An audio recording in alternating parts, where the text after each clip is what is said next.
God damn it. All right, I'm live. I swear I have to do one more thing. Hold on, y'all. Before we begin, there was something I'm supposed to do before I do something. Studio audio set. Cool. Nobody in the live yet. It's all good. All right, we're going to get ready to rock this show out. So, tonight's episode is going to be about petite women. And I'll give you a reason why I'm going to do this episode tonight. The reason I'm going to do this episode tonight is because so many times we hear about fat shaming, right? Fat shaming this, fat shaming that. And I'm like, okay, we've understood that. That is what's going on. I get it. Okay, so, what's good, JustHannah? I just wanted to get that off my chest because it's like, okay, petite women are they to the same shaming as fat women, quote unquote, or do they get the same respects? You understand? Like that's something that I'm wondering tonight.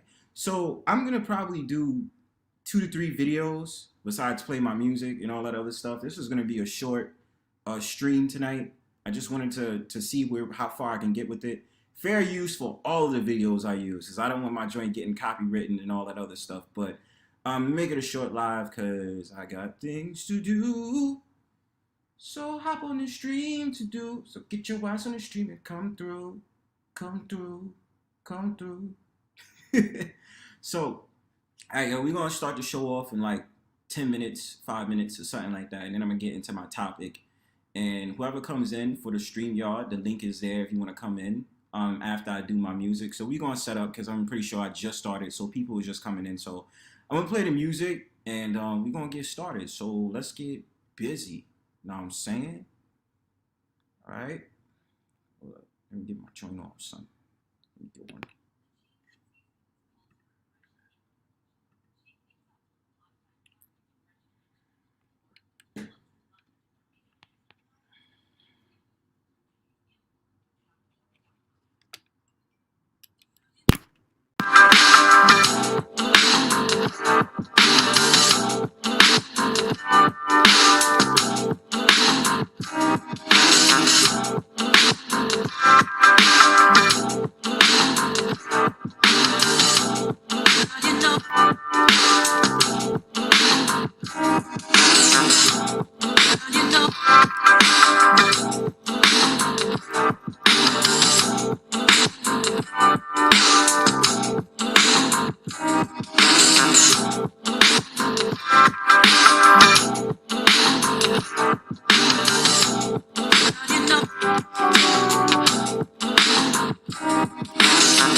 Wait for me, Nicola! Wait for me on the outside!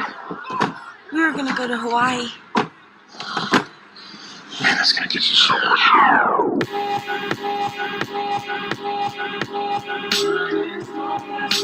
Yeah.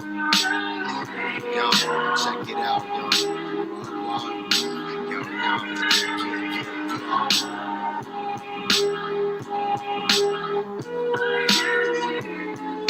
Yo, say nigga. I'm player one at your crib, got the C2 controller, supreme boosting quotas, mimosas. For the trophy once he had that Doja rolled up. When I arrive, that's the B2 to Lola.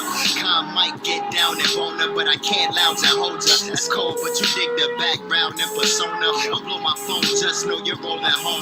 Perform the sex games and mental what she in it for. She only call me pet names when it's in the course. Saw the hunger before the beginner floss. This summer we winning, Lord spendings more velour suits, babes linen. Poured a portion of raw troops in my dame lane in him. He rap like he tryna have paid children. Souffle in kitchens distance from disarray and mystery raised different. Wildflowers in the spaceship blaze with my emo shorty with the great tips. Remember the times I hung with the dimes. Remember the times I fucked the few. Remember the times I hung with the dimes. And all the wild shit we used to do. Remember the times I hung with the dimes. Remember the times I fucked the few. Remembering the times it was on my mind. But then they never fuck with you. Ay, the pussy tasted like a milkshake. The head was even better than that shit, like the sweepstakes. We had plans to switch states. She eating my cake, despicable. Fucking on Saturday was a ritual. Sweet pussy, the rush from your pores open the door to your mental to get you out your pants. Now I made you. The feelings never mutual shit. Don't be stupid, boo. It's me and you on this road. Don't fuck up your shoes. I gave you them jewels and made you the moves. These stupid bitches genius. Waking, banging, blast. I really mean it. Give her no sloppy for the penis. Shorty thought she was the meaning. The light. I'm living tripe with the condom in the trash can, giving her pipe and running the light. And fuck that shit, and fuck that bitch. My niggas getting rich. One of his and hers beamers for the summertime. When bitches be mine. Times trying, but I'm coasting this shit. Remember the times I hung with the dimes. Remember the times I fucked the few. Remember the times I hung with the dimes. And all the wild shit we used to do. Remember the times I hung with the dimes. Remember the times I fucked the few. Remembering the times it was on my mind, but nothing that the fuck with you.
All right, we're back. Tampa, what's good, my dude? Nice to see you. Nice to see everybody here for tonight's episode. Rocky Road, Pocky Sticks, Petite Women. My intro is welcome to the Brownstone Pow, where we're going to be making episodes about anything that is on the mind of Bronzebird. So tonight we're going to be talking about petite women. Why do I want to talk about petite women? And I did see someone that is a female in this chat, so I really wanted to make it known, like, is there a type of shaming that comes with being a petite woman as opposed to thick women or quote unquote fat women? Okay? Because this is the thing. Let me show you my screen. Let me show you my screen real quick, y'all.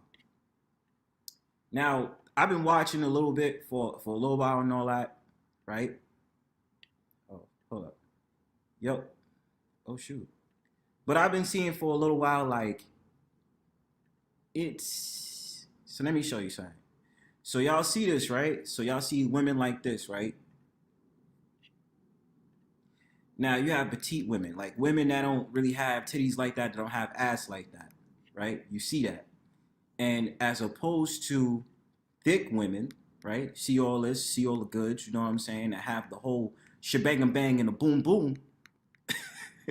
I want to do an analysis tonight with you fellas and women that's in the chat. I want to know, what is y'all views about petite women? Do petite women get a sexier outcall than thick women, right? And I'm going to be showing some more clips tonight so that you guys can see exactly where I'm coming from. But it's just an honest opinion. Whatever you guys want to make it, I'm going to play some videos for you guys so you guys can have an understanding. So peep this. Let me go back to my screen, y'all. All right, stop screening.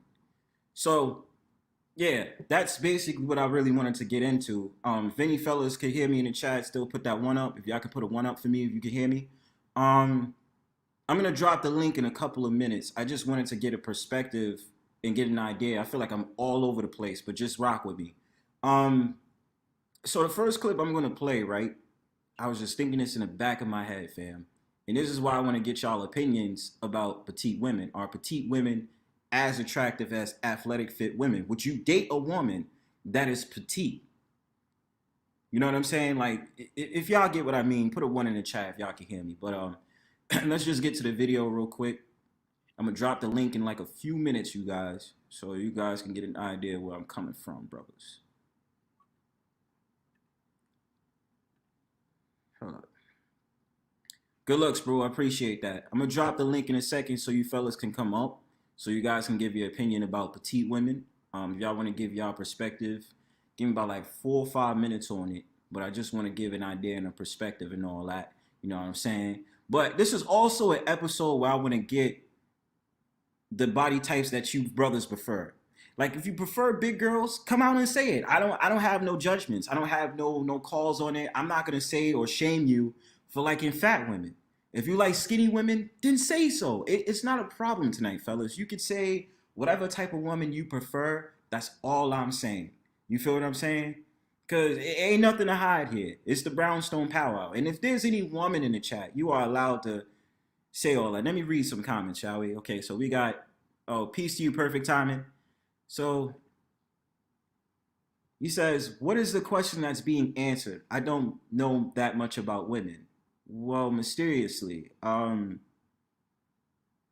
assuming like you are attracted to women, not to you know, shade you or anything, but I mean, obviously you know there is a female and a male. You know that, right? Like, you know that exists. So I'm saying there's different body shapes and different body types of women. It seems as if in this world now, you know, we have things like stop fat shaming, fatophobia. There's never anything like xenophobia or all these different things. You don't see that. So that's why I'm just honest on like trying to ask it. I feel like I'm borging. Put a one in the chat if y'all can hear me. Because my journey is acting crazy tonight. But yeah, that's what I mean when I say that. That's all I'm trying to get at. So let me play some clips. I'm gonna throw the link in there. Oh, okay. I got you. So let me put the link in there. Bike Life, what's good?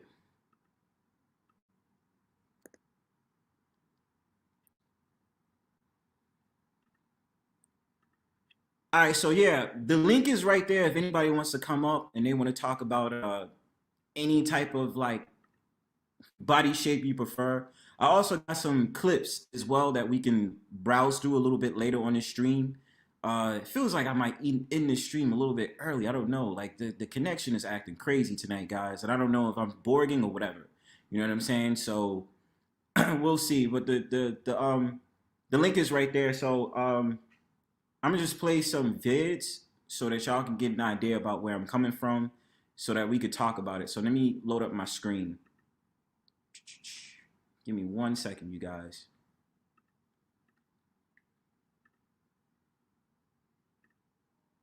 So peep this, yo. Peep it.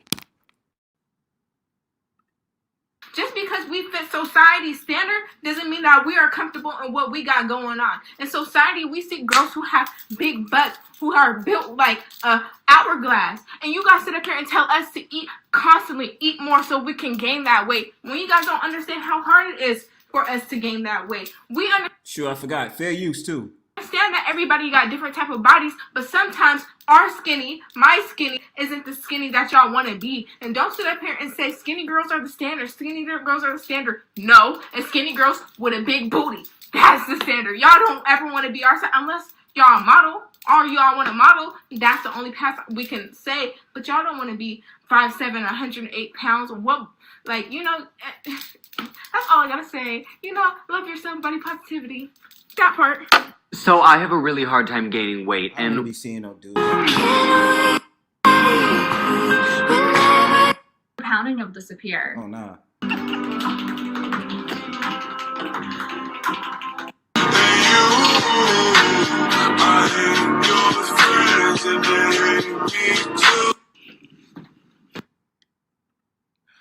Alright, so hold on, let me stop the screen, y'all. So, alright, if y'all still rocking with me, like, what did you think about the women I showed on that screen? Are they attractive enough by body type? That's what I mean by petite women. Are they attractive enough for you to date or want to get to know? And I mean, even talking on the sexual aspect, of course, you know what I'm saying? That's what I mean when I say that. So I just wanted to know if you brothers or any men in the chat, you know, if y'all understand what I mean when I say that. You know what I mean? Like, that's what I'm trying to get at. I'm not doing anything, and especially the first girl. You understand what I'm saying? Oh, shit. And I got a woman who's coming on here to give a perspective. Hold on, let me... Hold on, I got you in a second. Let me load up side. I'm gonna load up side there. Oh, shit. I just wanted to put it on here, you know what I'm saying? Yeah, this joint is crazy. Never mind. All right. JustHannah in the house. What's going on? What's up? What's up with you? What's going on? Nothing much. I was just studying, but I came to give my little 2 cents because okay, so this is so the topic is what do men prefer? To me, Yes. I feel shut up. I feel like it's weird because okay. And I think it's depending on your area where you're located. Like if you're in an urban area or if you're in like if not to be racist, but shut up, kid. If it's I think it depends on the neighborhood. I mean, from experience, because look, I was let me see. When I started high school, I was 5'6". My dad is 6'3" and my mom is 5'1". 5'3", no 5'2", one of those. She's short. So Right. when I started high school, I was 130 pounds. I was 5'6", right? So as time progressed, I got taller, and then I got braces, so it made me really frail. So everyone was like, Hannah, what's going on? Like, the guys that liked me was like, do you have an eating disorder? And you lost a lot of weight and blah blah. And I was like really, really small. So it's like this. No, go ahead. Finish. Oh, okay. So just long story short, when I did put on weight, I went from my lowest was 5'8", 107 pounds. If you can imagine how small that is. So now I'm 5'8", and I'm 172 now. So I got a little, this and that. So what I did notice was the jump in compliments I got. So I'm going to say, I think, depending on your area, I live in an urban area. So, it's about the video. I know where you live, fool. You live in New York. I know where you live. The video vixen body, or you could be slim, but with a little something, it's not, oh, they just want this and it. No, it doesn't. I don't think that's true. Okay. Well, JustHannah, you kind of ruined it. Not in a bad way, because I really was about to Kevin Samuels you right now. I was about to say, what's your height? What's your dress size? So, okay, this is what I always wanted to ask ladies, right? So, y'all obviously know y'all got to be honest with yourselves, right? So this is what I want to know. So your body size for your body type, would you be considered petite, athletic, thick?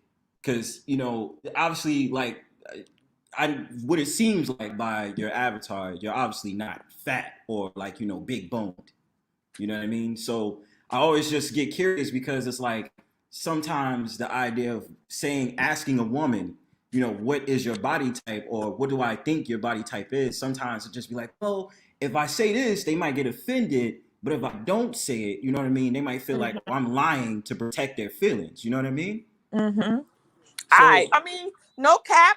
I'm like a Rihanna now. Like everyone's telling me like, oh, like you're perfect. You shouldn't go get any heavier because when I don't know, for some reason when skinny people gain weight, you get like that chubby baby face, like I'm at a healthy weight and my doctors, they're like, what did you do? Because it's I was if you can imagine the lowest I was 5'8", 107. I was so small. I like a 00 was like loose on me. Like it was terrible. So I'm a Rihanna. Yeah. Okay. So okay.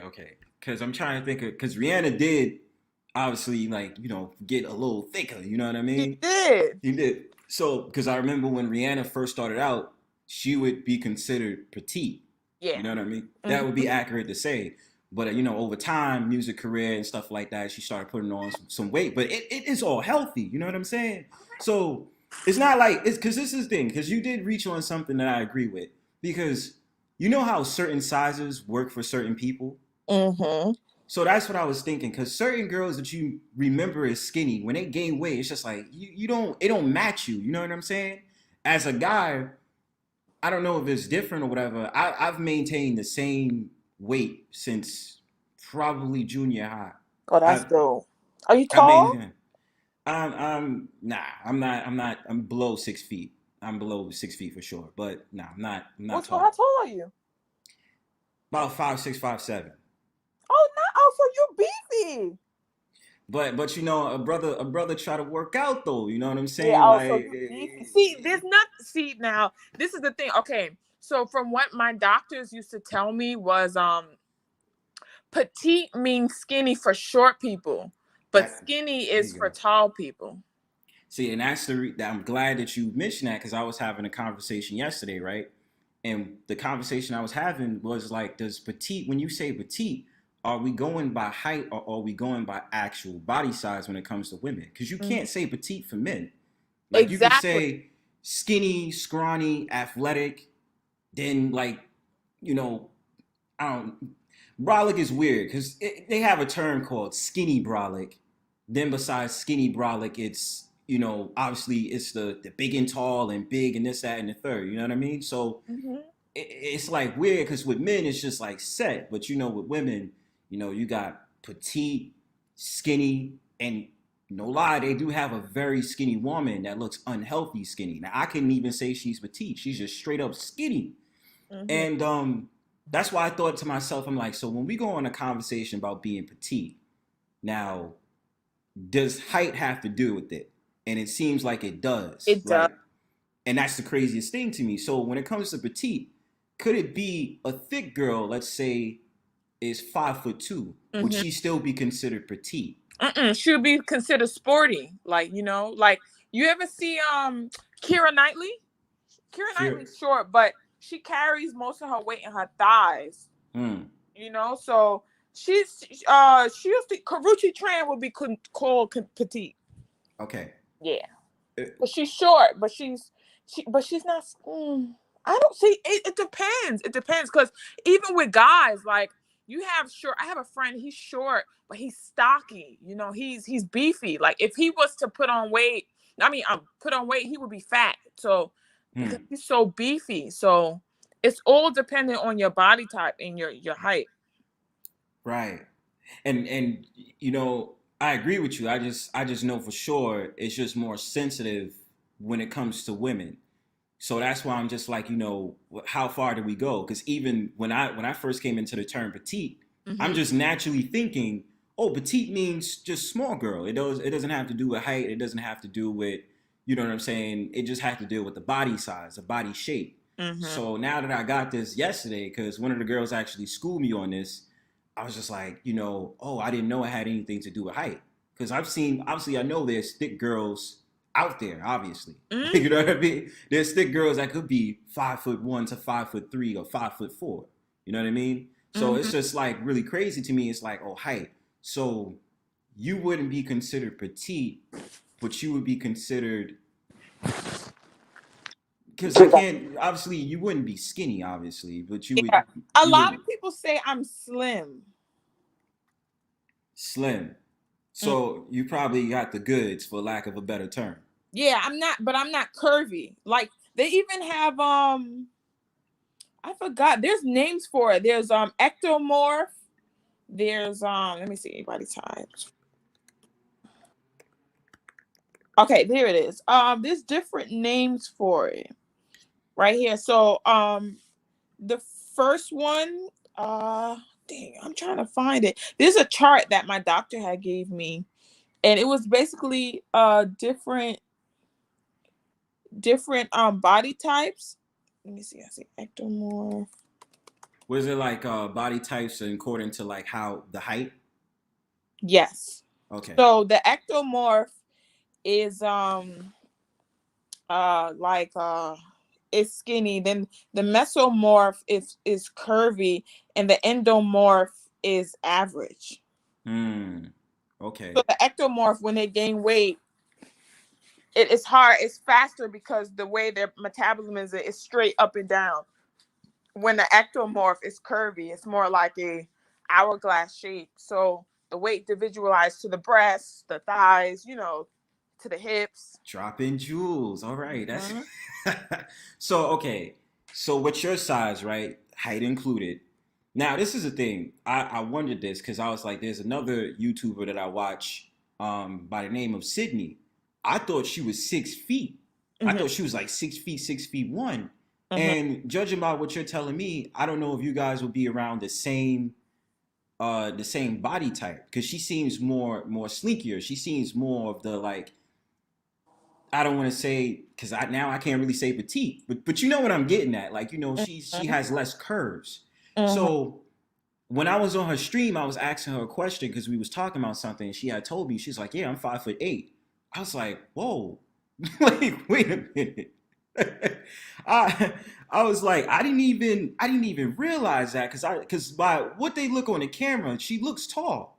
So I was just, and I remember there was a girl that I was cool with, that I was dealing with a couple of years ago. She was 5'9", and I was like, I don't know what the hell it is with girls that's between 5'8" and 5'9", because they're not tall, but they're tall.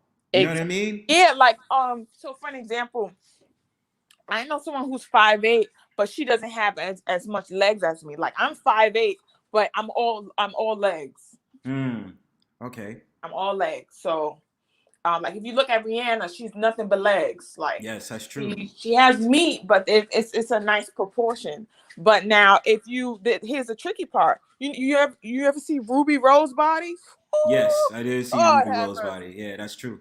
Yeah. You know, she wouldn't be considered skinny. She's curvy, but because society doesn't support you know, that when you think curvy, you think of, you know, big ass, big breasts, you know, and like a small waist. But she has that. But a lot of people would consider her slim thick, which that's the true definition of See, slim thick. yeah, slim thick, and that's the thing.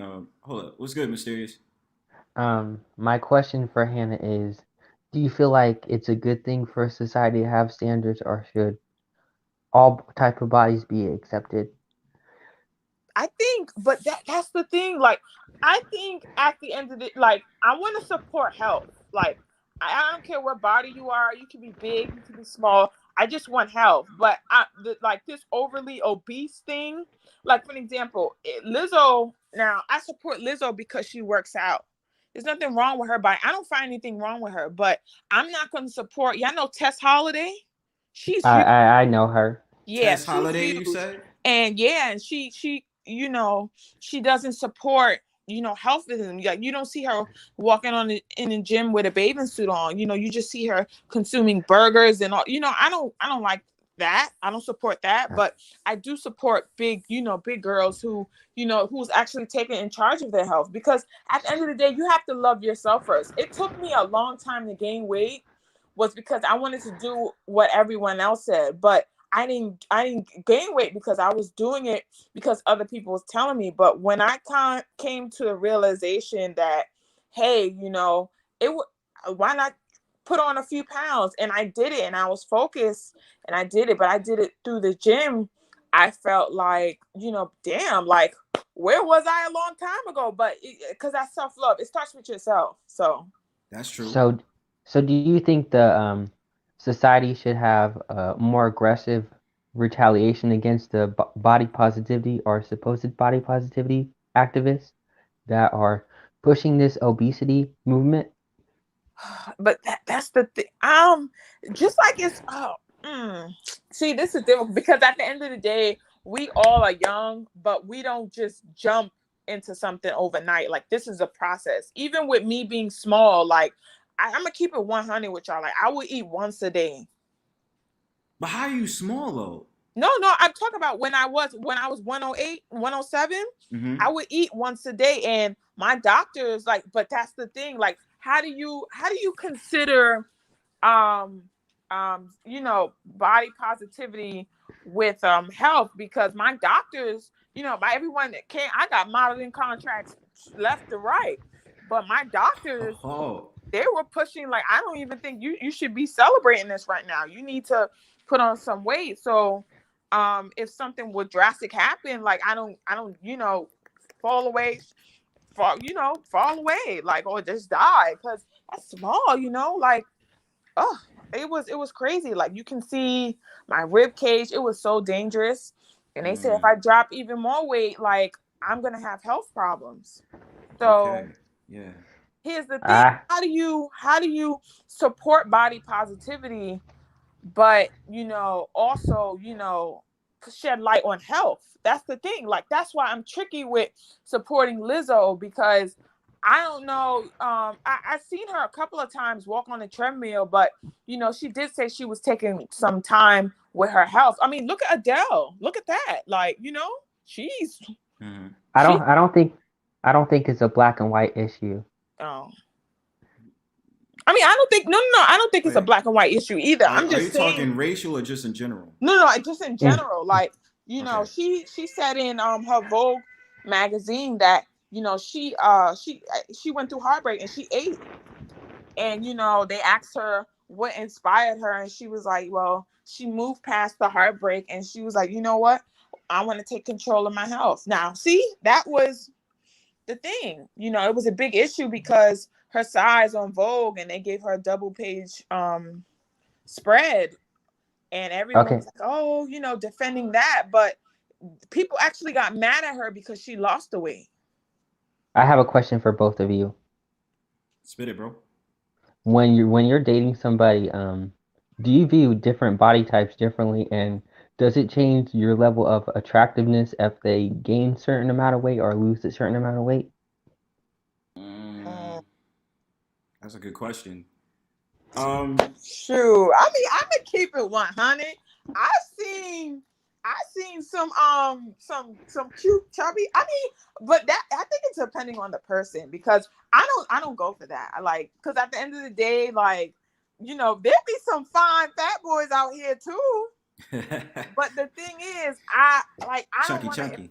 I feel like I don't want to impose on someone's health. Like I feel like that's not my place. So if I'm attracted to you, I'm attracted to you. I don't care about your size. I've dated them all, bro. I didn't tell y'all this, but in summer camp, I used to date a midget. Okay. No, I seen. You know what's crazy about that? I actually seen an attractive midget just the other day. Nah, like it's like she was fine though. Like I ain't gonna even flex. I was like, damn. So...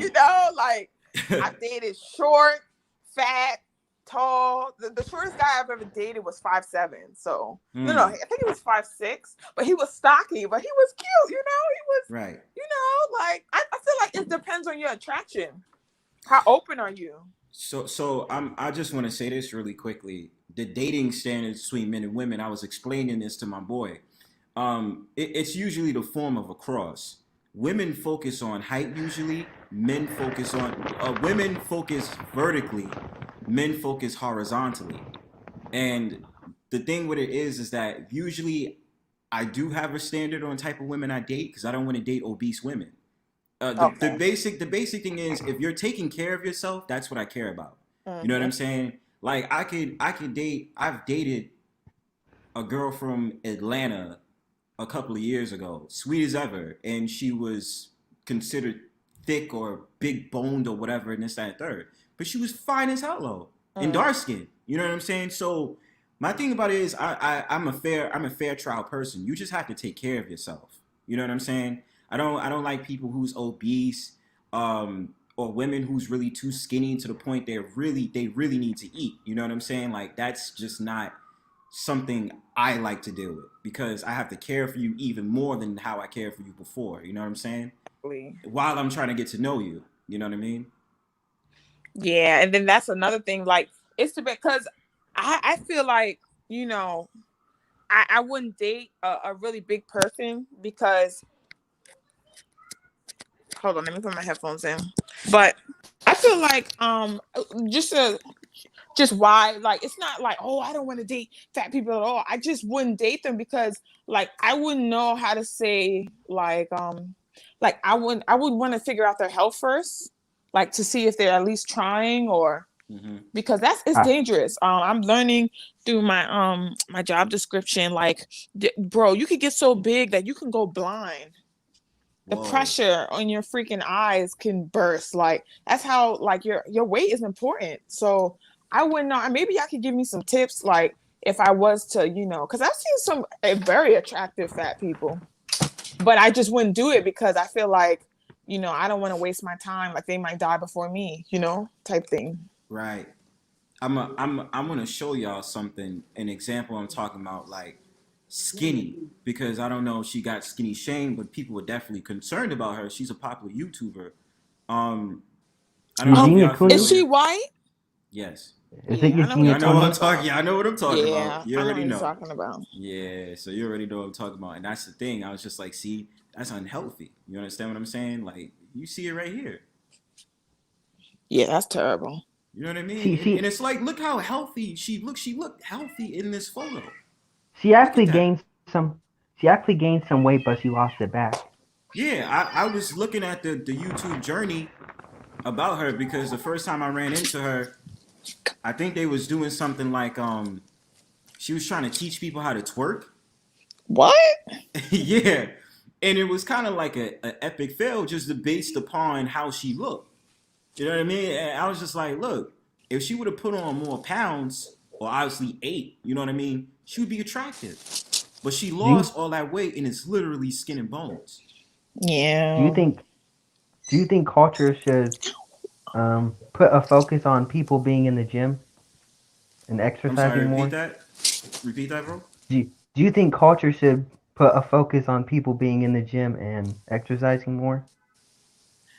I mean, no, but they do, but you have people like, I don't know if y'all see, I don't know if it was Planet Fitness or something, but it was in the gym, and it was like all these hot people, and then it was this one fat person, and he was like, you know what, he went to register, and then he turned back around, and the commercial said, we don't do that. Like, even if you look on Instagram, like, you seen people like who were slim, like, who were trying to work out. Like, I remember the first time I went to the gym, and this guy took out his phone and was like, look, she's doing it wrong. And I just looked at him. I was like, you're recording me? And I like reported him to the to the manager, and like they kicked him out. But these are the things, like, it doesn't support that. Even with it was this guy, he died actually, R.I.P. I think his name was Ohbliv, but he was this fat black guy, and he would work out, but he would do swimming. And people would be like, "Oh my God, he's drowning the swimming pool!" Like, it was like people, you don't support. Like, even today, like I be wanting to go to the gym, but I'd be like, it's gonna be that one dickhead just somewhere out there, like one bozo that's gonna I'd rather take it too far. Exactly. I'd rather just make my own gym at home and call it a day. Like, it's not the same effects, Calisthenics. So here it is. We need more positivity, but we live in a world where not every, it's mostly the internet, and people making fun of people is a thing, like, so I don't know. I think the problem with society is that they try too hard to be on one side, and they should aim more towards the middle. Very true. Very, very true. And this is the crazy thing about what y'all saying, right? You're right about that, because it's just like, okay, there's an upside and a downside to body positivity. The upside is, confidence is definitely an important thing. I definitely do think people, regardless if you would be revered as ugly or fat or out of the norm of what attractive is, you should have confidence in yourself no matter what. You should. Facts. Right? Now, the downside to body positivity, and I'm just going to make this a point A after this point. The thing about it is, body positivity comes with kind of like this idea, like, oh, we should promote fat women no matter what size. So we're promoting the 600-pound woman or man. You know what I mean? My 600-pound life, when that's not good, because there's health factors that come into that. Exactly. That's why I feel like there should be a cap on body positivity if that's the angle they want to go for. Now, I'm going to say part A, because I feel like body positivity is more geared towards plus size fat women, you know what I mean, to make them feel more comfortable. And that's why I showed y'all the video earlier about the girl that was talking in the TikTok about her being skinny. You understand what I'm saying? Because I just wanted that to make it known to y'all, like, it seems one-sided. Like skinny shaming might be a thing, but then it's not a thing. It's true, because even in high school, like, when I was frail thin, all the guys thought I was cute, but my friends would like make fun of me, and they'd be like, oh, like, you're skinny, I don't even know how you can be able to handle that. And I used to be like, what? Like, but that's the thing. But I never, the way I was raised was, my sister, my two sisters, one is she's 5'10", and then my other sister is 5'10" as well. Yeah, my other sister is 5'10" as well. So when you have it, we're different size. They never teased me, so it was a shock to me. So you have it where even it's just like an oxymoron. Like, you have skinny people teasing fat people, and then fat people teasing skinny people, and it's like, how can we come together like as one? But I don't think it can be, because we all gonna always have our opinion. Hannah, mm-hmm. do you think the standard has changed since you were growing up? What? Definitely. When you see these big people at the beach, I've never been to the beach. I went to Coney Island back in 2019, and there were big, huge women, just 2-piece bikinis, bro, stomach and all. And I was just like, oh my, what the hell? What? But they was flaunting it. Even one of my friends, like, she wore like a thong one piece, and like she had the flattest butt ever, and she's big, but she went to the beach like that. And I was like, oh, hey girl, like, I was like, I'm really shocked. Like, it's changed. It's changed Yeah, a it lot. definitely did. It definitely did. I've never seen anything like that. People, they wouldn't even, they would have like jeans and a t-shirt on, you know, going to the beach. But all of this body positivity, I mean, What do you think about the comedian Amy Schumer? I think a lot of people pick on her just for her body size alone. yeah, I just don't think she's funny. didn't she put him weight? Yeah, I don't think she's funny either. I But don't think she's funny. she stole that black guy's joke too about the cum. I thought that was pretty foul. But you know, I don't. People got on her. What about Jessica Simpson? Fuck Amy Schumer. Did you see her jump? Like she went from this perfect American dream to big plus. She eat burgers. Like she came far. So, but she's confident. You know, like it was definitely a jump. But society's mean. Oh my god. Even if celebrities gain just a little bit of weight, the media will attack them for it. Exactly. And then it's so much pressure on, like just even guys, like you have to have a dick higher than, if you're going to be 6 inches or 5 inches, you got to at least have girth, or, you know, it's a lie. It's just so much. Even when you and it's always going to be that select few gene pool, like with Ruby Rose, like she's skinny, but she has a big ass, but she ain't got no titties. But she was even on YouTube. Y'all should check out her page.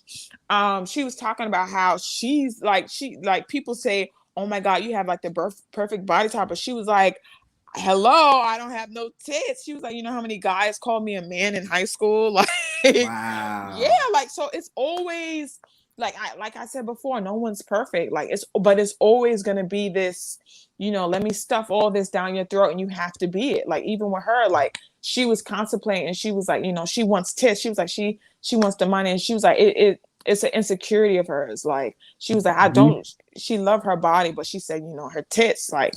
And even with Asian Doll, she had a nice body too, but she said she didn't have tits, and her label pressured her to get tits. So it was just like, it's always going to be that selective gene pool. It's always going to be that we have to strive to look like this image, whether if it's the European standard size or American, we're always going to be competing. Dropping jewels. I'm going to show y'all something real quick. So do y'all remember what happened with the artist Coi Leray? I don't know. Oh yeah, she's cute. Oh, she's attractive. She's right? so cute. Mm-hmm. So this is the thing, because it goes into, because this is what made me think about this discussion. It was actually her, right? Because when she came on the scene, this is the only drawback I had about Coi Leray. I felt as if Coi Leray, it's odd because I say feminine, right? But she has some type of masculine attribute. Because it's like in her songs, it's like nigga this, nigga that, and I'm like, wait. So you're twerking, but at the same time, you sexy as hell. So maybe I'm putting you on a pedestal because I'm expecting you to be a certain way because you're attractive. Then I first bumped into you because you was beefing with your dad about something. So I just want to share this joint real quick because I usually hear this as an argument from skinny women. You know what I'm saying? I usually hear that as an argument. It's just weird to me. Like, this is the thing. So you see this tweet right here? This is her. She says, don't talk about me, my body, if your dick is little, has extra skin, stink ass balls, period. This little pussy a millionaire. Trust me, I ain't tripping as long as they talking. and I just think it's funny because, it's that, I'm a joke on you since you joking on me. But it's just like, you know, of course they go to the dick jokes, you know what I'm saying? Mm-hmm. But I just find it ironic because I don't have a problem with petite or skinny women. I think the thing that I focus on, because I feel like certain dudes be capping because they'll say, oh, I don't date skinny chicks and this, that, and third. Now, they have sex appeal, right? If they're able to look good in bra and panties like this avatar on my screen, would you reevaluate your opinion? You probably would.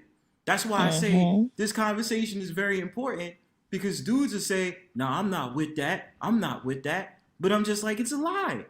It's a lie. A cups, B cups, if she has some type of shape or have some type of some type of curves, you know what I'm saying? She can look good in a certain outfit, then I know you would go for it. And if she's attractive too, like you got to be honest with yourself. You know what I mean? And I just feel like dudes, this is why I have no problem getting at dudes about this. Like, y'all lie sometimes. Like y'all not attracted to skinny women or petite women, you know? I'm attracted to skinny women. See, one of my exes was skinny. You know what I'm saying? And it didn't matter to me about size at all. I thought she was really attractive. You know what I mean? She looked good.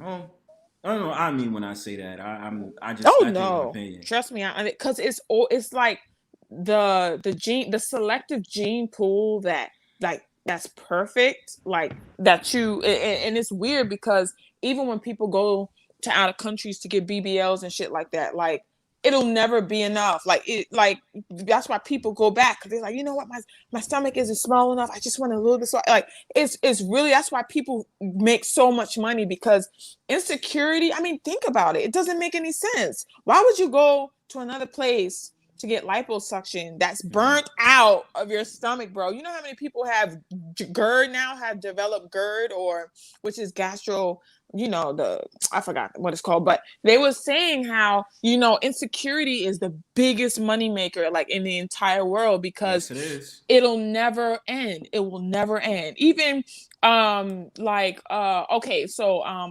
forgot her name. Doja Cat, right?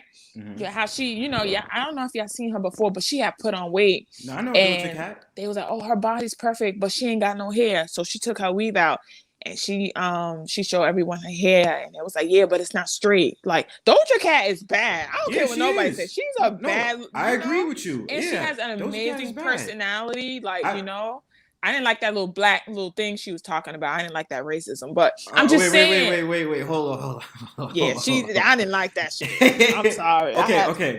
Okay. So this is my thought, right? Because prior to this, I had talked about this in real life to a conversation with someone. So I said, with Doja Cat, I'm not saying in defense, whatever, right? And I feel like I'm very bad, and I feel like it's cynical for saying this. Now, the song she came out with, there were certain lyrics or certain sayings in the song I really couldn't get out of my head, and I just like the chorus. I like the chorus of how nursery rhyming sound, right? That I had to reject out the conversation, because if I was to say that, they would have been like, "Yo, Bronzebird, what you said?" And I'm like, "No, I'm not saying it like that." You know what I'm saying? I'm not saying it like that. You know what I mean? But the complication about it is when you're a biracial. The thing about it is you fit in certain circles, but then you don't. You're allowed to say the N-word, but then at the same time, if you are seeking validation for so-called white people, you won't get it, because they still will never consider you as a so-called as a part of their people or half their people. So that was the weird thing about Doja Cat. I'm finishing. I got some serious, but getting back to Doja Cat, what I like Doja Cat. I like her music. She's very creative. She's very because I heard Streets before it got popular. And what I like about Doja Cat, she's very talented. She could sing. The rap style is okay, but then it's just like she literally made a song with her own vocals. Like it was something like Waffles Are Betty. And I had that shit on repeat on my laptop because it was so good. So yeah, I like Doja Cat, and Doja Cat is fine as hell and got a body, of course. But yeah, that's my thought on it. But I didn't, as terms as the black thing, yeah, it was just kind of like, it was kind of bad timing. It was bad. But the song itself, oddly, I liked the song. And I didn't want people to think like, oh, so you campaigned for her? Like, no, I like the song of how it sounds, you know? I'm an audiophile, so I'm addicted to sound anyway. Go ahead, Mysterious. I was just going to say, as a biracial person, sometimes you don't feel like you really fit in anywhere or that anybody likes you. See, and I'm glad you brought that up, because I try to get the opinions of more biracials. Not to say that the neighborhood I live in, we don't have biracials. Well, I mean, obviously it's gentrified now, so it don't even matter. But the thing that I'm trying to and side note, Hannah, I'd heard at least the ice cream truck and the dirt bikes. So I already know, they acting up, right? They acting up, yeah. Shoot, they didn't even shot a music video today. I was like, okay. They getting, that's how you know is they really about to be busy like this summer, yo. Like, is that how it is in New York all the time? Yes, it is. They just You started guys are firecrackers too. Yeah, I you didn't guys understand that. I'm like, okay, what Yep. holiday is It's only this? April, and they just you started guys are lucky to firecrackers. be in the best city on earth. That city, bro, it's annoying as hell. And I also feel like not also with biracials, but also people who were lighter skinned like me, we get a lot of pressure. Like in my school, Mm. I didn't have a problem with boys. I mean, once I started putting on weight and like because my braces had came off, thank God. But I think that really deteriorated me. But once my braces came off and I gained weight, the guys was all on me, but they would like I can't speak. That's why I'm going natural because like I'm finding who I am. Because for years, I remember my ex. He was a nice guy, but he would be like, "Oh, you're not gonna get a perm. I see your roots," or he would be like, "Oh, you're perfect and you're beautiful, but your hair is like pubic hair." So What? yeah, he That's told me rude. that. He That's told That's me messed very up. Why would that. he rude. say that? I don't know. I See, don't know. And me being young, like I wouldn't go outside unless my hair was. You can ask my mom. Like I didn't go anywhere unless I had a weave. Like so, see, it's a lot of pressure. But you got to be only the strong survive, man. yeah. Wow. Hannah, I'm actually glad you're here because I've been trying to get my perspective with women as well. So yeah, we went over the whole hair thing, and I think the journey of it is like naturally I'm turned off by weaves. I told you that, like Mm-hmm. I am, and it's like when women tell me they like, oh, but you're not gonna accept my short fro. I was like, I like the short fro. You should wear it more, and I don't know why, but it gives you more of a elegance when you have the short fro and then you have your hair wrap on. I don't know what it is. It is beautiful because Because only melanated. it's never been seen like, Right. and that's the like if God, because don't you know black men could do it. I've seen so many people who've grown their hair that Yeah. were black men from short to it was so beautiful. It was I so used to have an beautiful to afro watch. in high school. I used to have an afro, but yeah, mine's was like, if you want to talk about nappy, mine's was nappy. Like, I feel you. and I had mine, like, imagine combing or trying to pick your hair out. First of all, I guess the term shrinkage would actually be a thing because, my mom would take out my hair after I had it. And what would happen is, it's like, I thought I was cool because I had the big old fro. But come next 20 minutes, the joint shrinked. Hmm. So imagine afro picking your hair out, and all of a sudden, my hair never grew to be mysteriously kind. It never did. Oh, But dope. mine was way shorter than his. But the thing about it is, imagine you afro picking out your hair, all you hear is snack, crackle, and pop, and then you got the peas, you got the peas, and all that other stuff. And I was like, yeah, I still would like to grow it back, but not right now. It's just annoying. You know what I And mean? yeah, and then I noticed as being a black girl, like I have to have long hair, and I'm not, and I have to realize like when you grow long hair, it takes years. It's not just Mm-hmm. something where it's boom, it's gonna grow out. But with this one, I mean, I wear braids mostly, but I don't wear wigs and weaves. Like I don't do that. I really don't want to because it's too much, and It's too much. I want to like my hair for what it is. So when I take out my braids, I feel it. I'm like, oh, okay, well, I'm a Okay. year, y'all. In May 25th, I'll be a year. So I'm on Nice. my way. And like by the time 2 years come, it's gonna be a big fro, and then that's it. Like that's the journey. You It gonna doesn't grow an take. afro? Yeah. I want it like huge. Oh. Like I, yeah, Hold I, up. but You're gonna have a new avatar for us, no? I am. I will. Right, But it's I lit. I think that look will really suit you, Hannah. it will, right? A lot of people tell me that, but for years, and people don't understand like words. Like you got to be really careful. That's why I'm really careful on like with Lizzo because I'm for people who's big.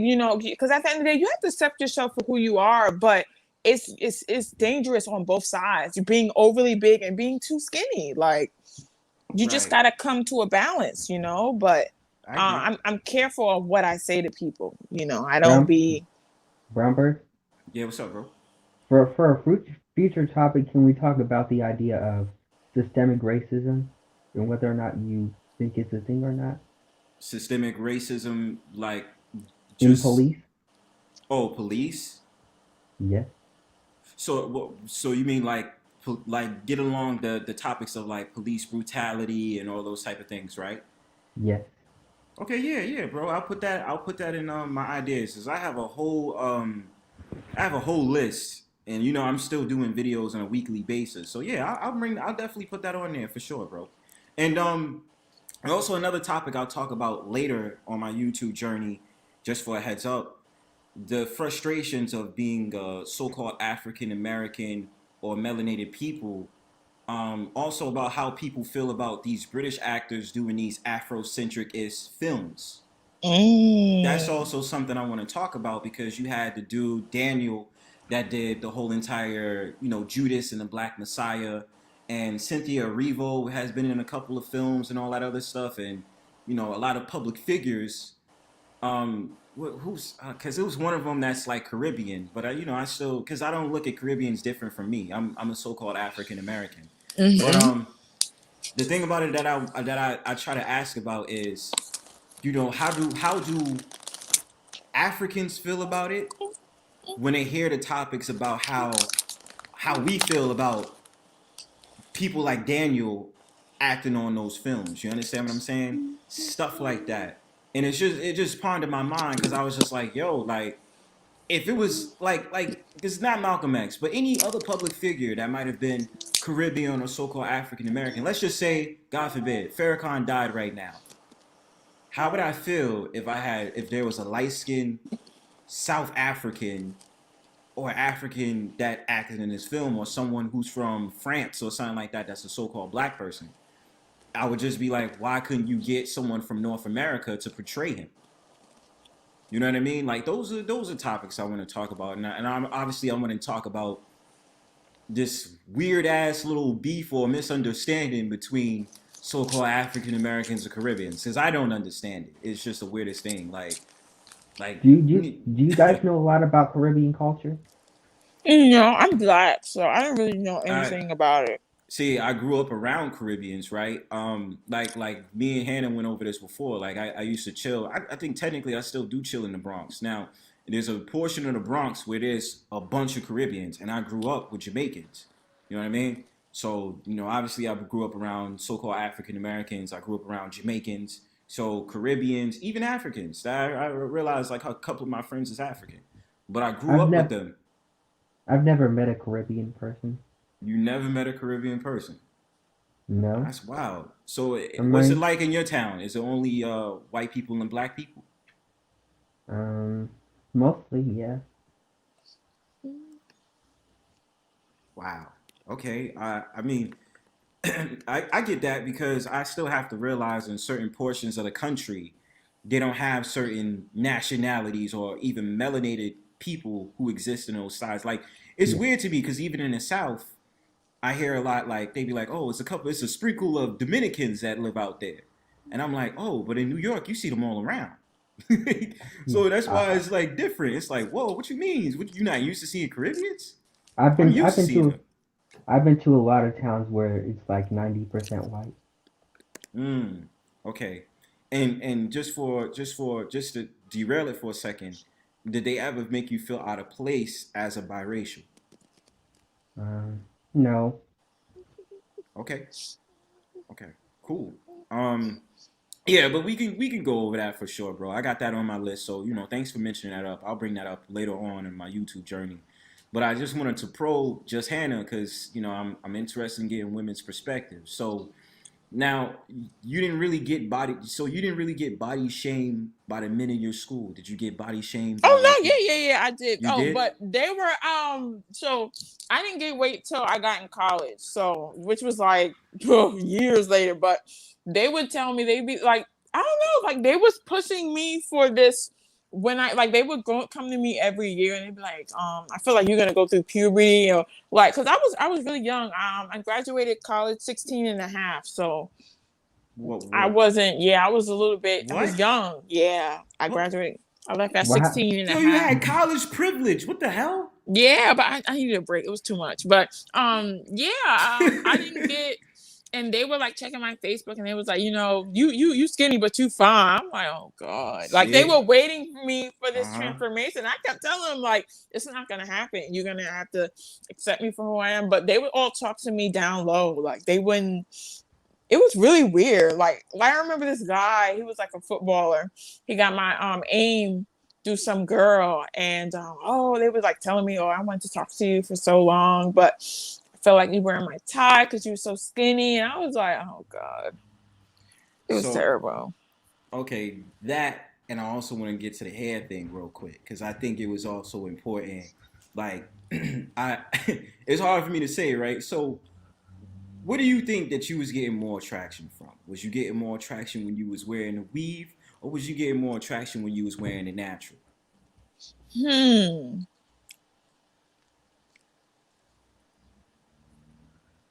Yeah, I felt like when I was wearing a weave, because like my weave was so good, because girls, back in the day before closures or anything came out, you had leave out, but my hair was exceptionally long. It was armpit length, like naturally.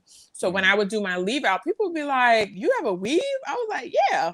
They was like, "Really?" I was like, "Yeah." Like it would blend so well. And when I got my perm, I didn't get my perm bone straight. I had a little texture to it. So when I flat ironed it, it would just blend. It was just, I had the best weave. It wasn't I was on Beauty Supply Store weave, so it had like the blowout, when you just blow it out. I used to go to Dominicans, get it blown out. It was really a moment. Like, so I used to be so confident. I would get done every 2 weeks. I would get my perm every month, and yeah, it was just like a consistent thing. And it was like, it's just one thing about you. Oh, you cute. Your hair's always done, nails done. I always did my nail. Everything was always natural for me. So it wasn't like when I realized I can grow out my nails. I grew out my nails, and the guy used to be like, "Oh, these are your real nails." I used to be like, "Yeah," and then I just used to get them done naturally. Like, I was never like superficial, but I always, I've always been on a budget, saving money, but I used to just get everything done naturally. And like, I would take out my weave, and then when it grew, I get my perm, and because weaves grew my hair, when I would get my perm, and then I finally reached shoulder length, and then I just started wearing it natural, and it was like, wow. Like, so the perm, really, I've been perming my hair for years. So it was the weave that helped it grow, and then the perm. So on top of that, that was like my routine. So, and I felt confident through that, though. It was really weird, but it was because the attraction of guys, like what they wanted. Like, Urban, if I didn't make up in the body department, I had to be fly. I had all the kicks, Jordans, you name it, like name brand, Juicy Couture, like I had it all. So, oh shoot, yeah, I had, I had to, because I was always I was working since I was 13 at like I scored an internship it's called the WIA program. It was like this government program. They gave me a laptop. Wait, what's the name? The WIA program. Sounds familiar. Yeah, I used to be cute. I used to, do what I need to do because I felt like I had to make up in that department because I didn't have a body. Like one thing they couldn't say about me was I would stink, or that that I used to smell good. Like guys love that too. So yes, it was true. it was really a moment. My high school day, it was a moment because I was I was finding myself, but I was all these comments. It was just hard. It was difficult. I feel like I made it still, even from being a virgin still, but it was a process. It wasn't something I just woke up, especially for my hair, guys. Like this is my third time going natural. Like I've tried it, but this time I'm really about it. You keeping it? Yeah. Okay. Hannah, I have a question for you. Mm-hmm. Did you ever feel like an outcast at any point in your life? Of course. I mean, my biggest identity crisis was people couldn't understand it. I still don't understand it. How can I be so light, but my hair's so nappy? like they, usually a lot of light-skinned girls or mixed race girls, they have a softer texture. Well, not all people, but but there's a select few who have thick hair. Like I've been struggling with my thick hair for years. Like I have a skin condition, but people don't really ask about it or talk about it.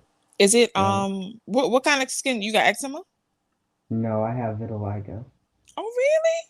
Interesting. You can't see? No. It's below his lip. Oh wow. Oh wow. And I mean, they have a supermodel that has vitiligo. Two, male and female. Male and female. Mm-hmm. I don't know his name, but and they doing the damn thing. They get money too. Yeah, they get money. Yeah. She's a Fendi. What do you call them?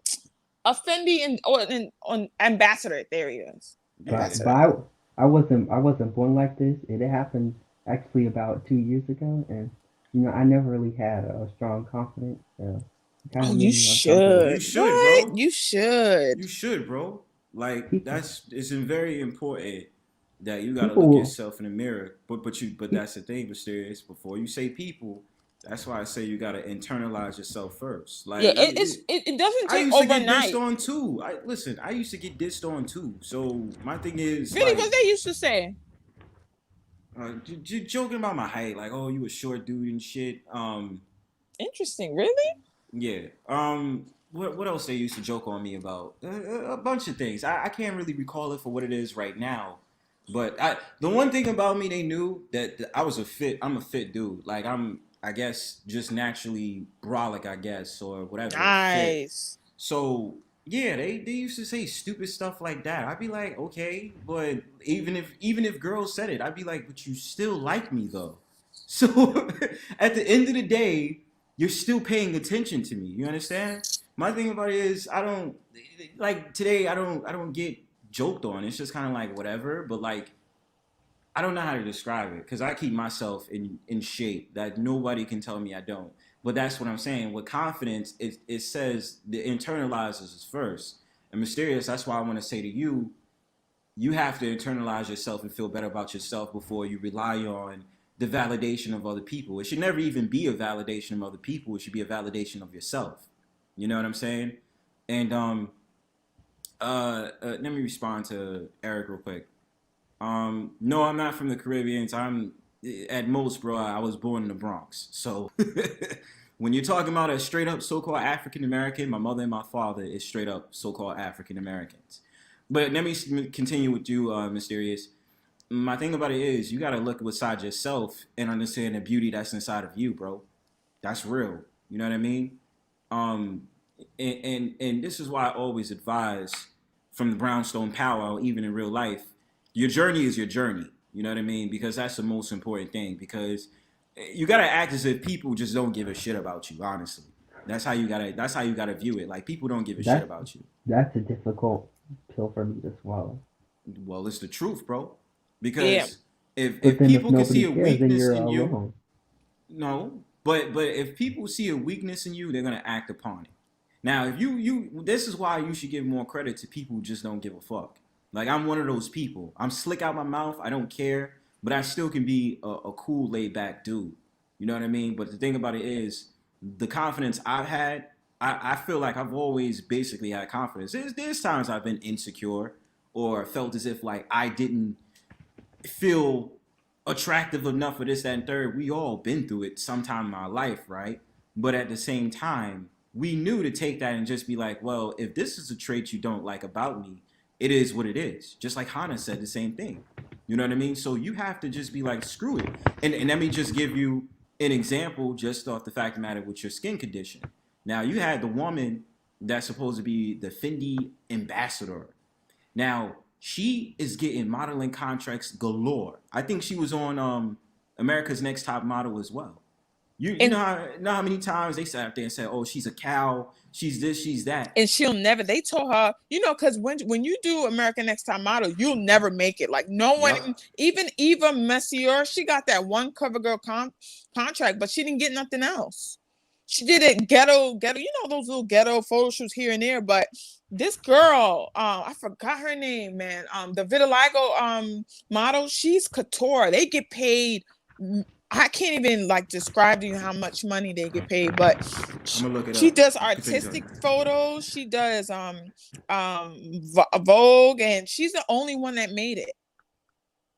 So, and another thing is, mysteriously, when you have an insecurity, it's important for you to love yourself, all of it. Just own that shit. Because even Rihanna, one of the baddest bitches out here, she said, she had to fake it till she make it.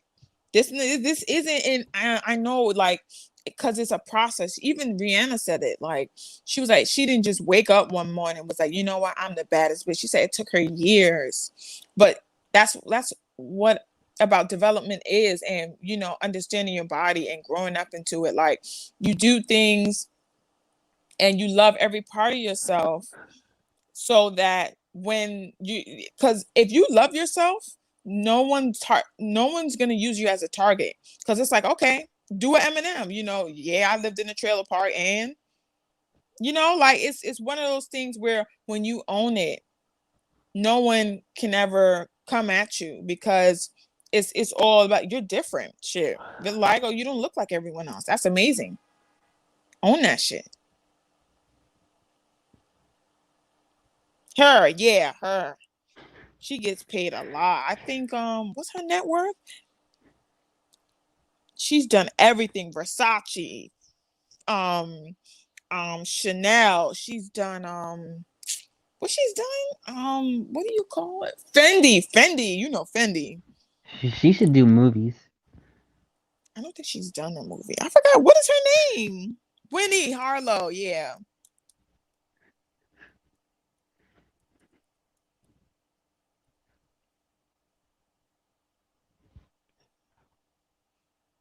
Her net worth is $3 million. Yep. She makes a lot of money.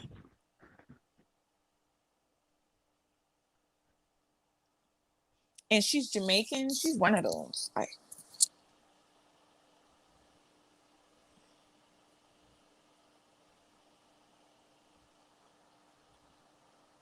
there he is. That guy right there with the orange sunglasses. I don't know his name, but he's been modeling for years. He was the one that actually paved the way for people with vitiligo. He's been modeling for years. I don't know his name, but I think he's African. Not sure.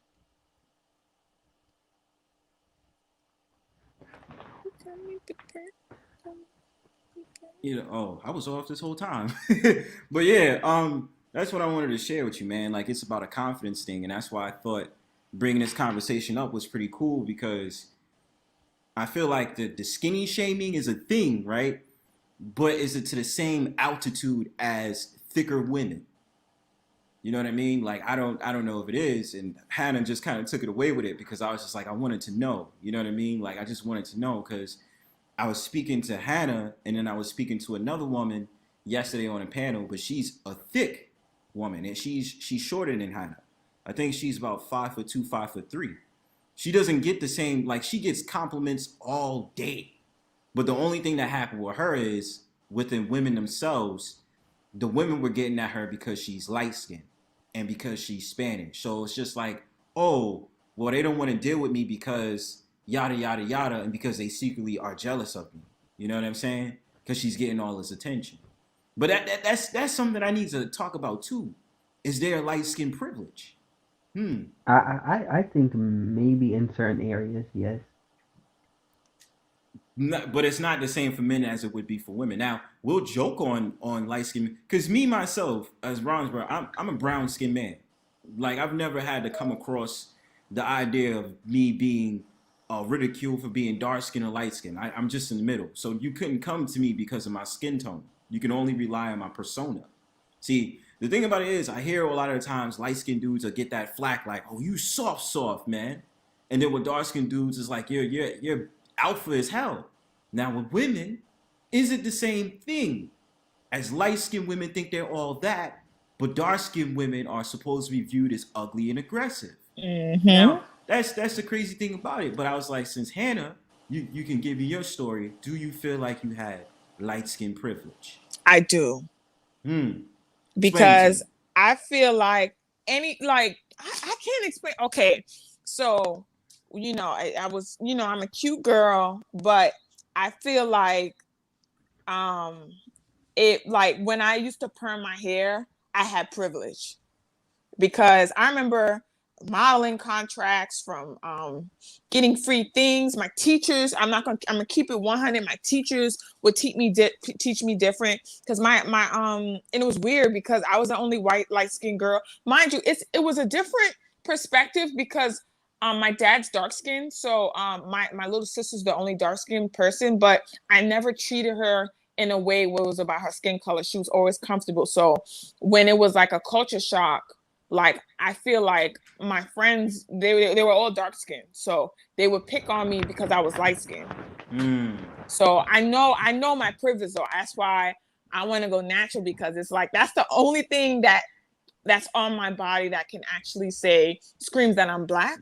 But I do have privilege, and I do acknowledge that, you know, if any opportunity would come up, like even with jobs, like I noticed, like I remember I went to a Zara interview, right? It was a brand new location somewhere out in I think it was on 72nd Street. Anyway, so it was me. I met this dark skinned girl, and I was like, "Oh, hey, girl." She was like, "Hey, girl." So, you know, we called it and stuff like that. And it was 3 Italian girls. It was 1 dark skinned girl and 2 dark skinned boys. So now, after the recruitment and I had got hired, and I went to the first day of orientation, I kid you not, it was me, the 2 Italian girls, and that's it.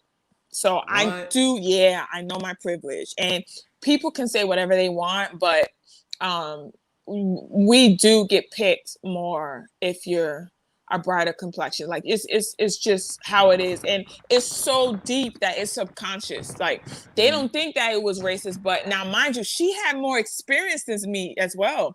I was working. Where was I working at? After the WIA program had ended.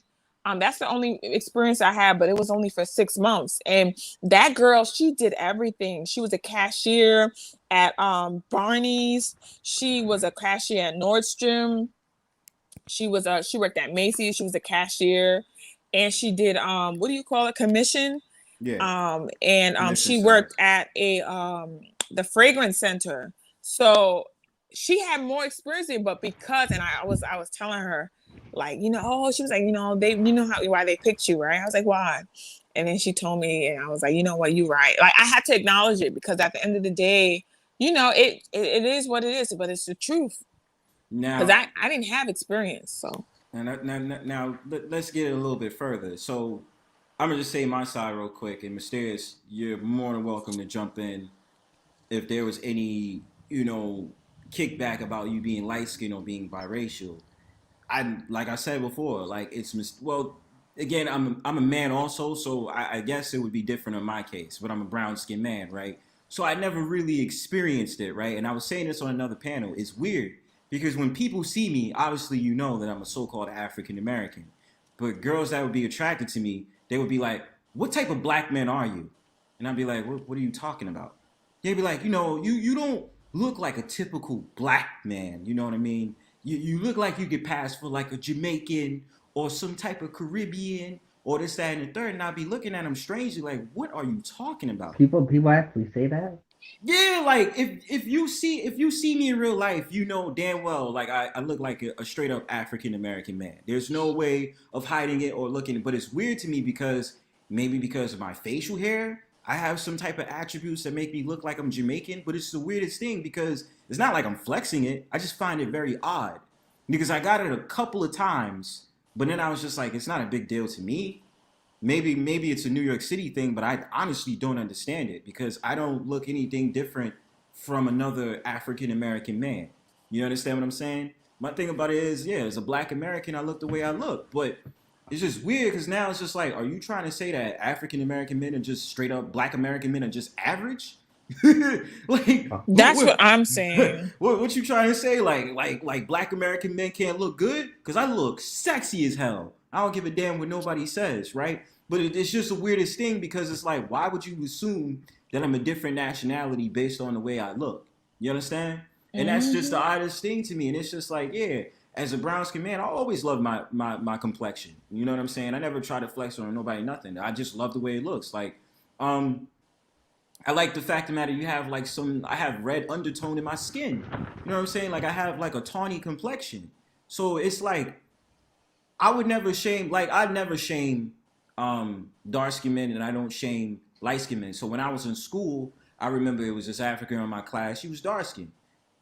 You know, they would call her African booty scratcher, whatever have you. Oh no. Yeah, they did. They called her African booty scratcher and all that other stuff. But I never had a problem. I at one time I felt insecure about liking a dark skinned girl. I did, but it was really when I was in junior high school.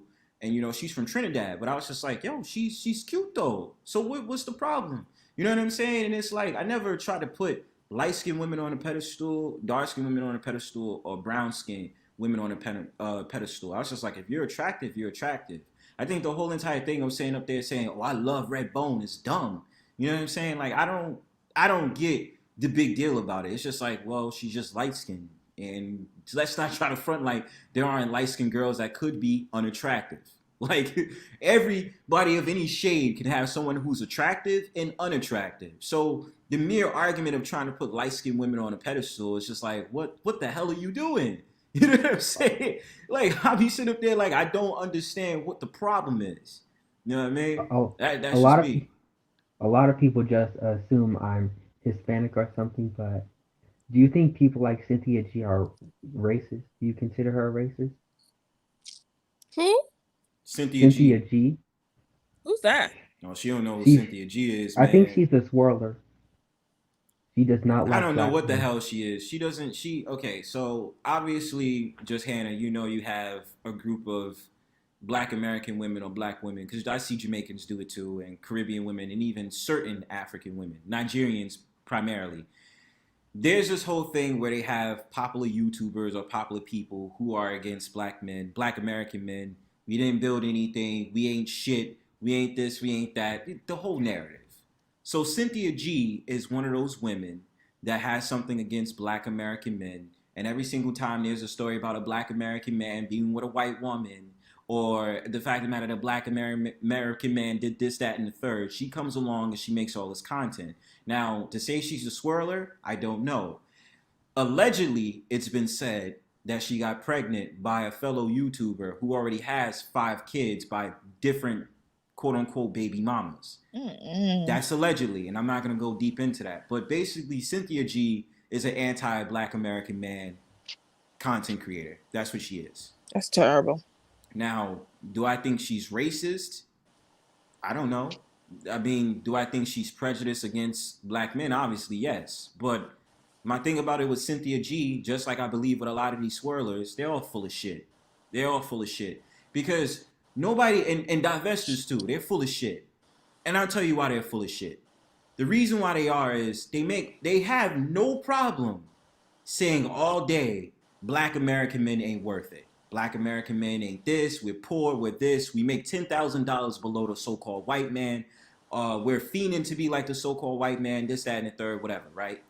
But at the same time, if it's been basically established you don't want to be with Black American men, why do you still talk about them? That's the whole entire point. Cynthia G, look at her content. All of her content is talking about how Black American men ain't enough. How to not deal with Black American men. Now, if you have a solution, tell the women that's following you to go ahead and date another nation of men. You understand what I'm saying? It's that plain and simple. Go ahead and swirl and do the best you. We ain't tripping off you dating another nation of men. So I don't understand the rhetoric of what they come with. That's the reason I take divestors and swirlers as a joke. Because my thing about it is nobody's putting a gun to your head and saying you have to stay with so-called Black men. But your rhetoric is to say, oh, well, the reason I make this content is because I want to better the Black community and hold Black men accountable. What? Like that? Because it's real life too. And that's why I just sit back and I be like, y'all are so annoying, yo. Like, go date them. I know I want me a melanated woman. So to me, I'm not going to bring up about how Black women ain't shit. I will say there are movements that they do support that is detrimental to the so-called Black community. Really? That's terrible. I've never heard of her. Cynthia G? Yes, check out it. Like there's a bunch of them that want to talk about they holding Black men accountable. Cynthia G, Paris Milan. Damn, there's a group of them. Oh, that's Crystalline Karazin is a proud swirler. She had the whole swirl movement since about 2012. She came out with a book. It's a good amount of these Black women that are on this campaign to say seek better options. But again, there is no bullet that's going to the so-called Black woman's head and so-called Black men to say you must stay inside your race. You date who you want to. Nobody's forcing you. You can date whoever you want. I don't care. So yes, Cynthia G is one of them. She's an anti so-called Black men. Yes, she is. Mm-hmm. Wow, that's terrible. Yeah, I hope that answered your question, Mysterious. You there? Yes. Do you guys think Megan Good lightened her skin? No. I don't know who Megan Good is. Oh, really? Oh, she was. Megan Good is. That's. I mean, her name itself, man. Okay. Did you ever watch a movie? What's one of the famous movies? No, he didn't watch this because I know for sure he didn't watch Eve's by You. He didn't watch that. Ooh, I'm trying that's to a think. good one. Did you ever see the movie called Stomp the Yard? Mysterious? Yes, but I don't remember it that well. Okay. You remember there was a woman character in there, right? Yes. Okay. So in Stomp the Yard, that was Megan Good. Okay. I can go ahead and talk. I can bring up the picture right now just so you can get an understanding. She played in a new scary movie too. She played in Saw.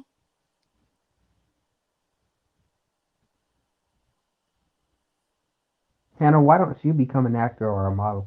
Oh hell no! I'm too shy. I really am. Like, yo, Hannah's playing around, yo. I am so serious.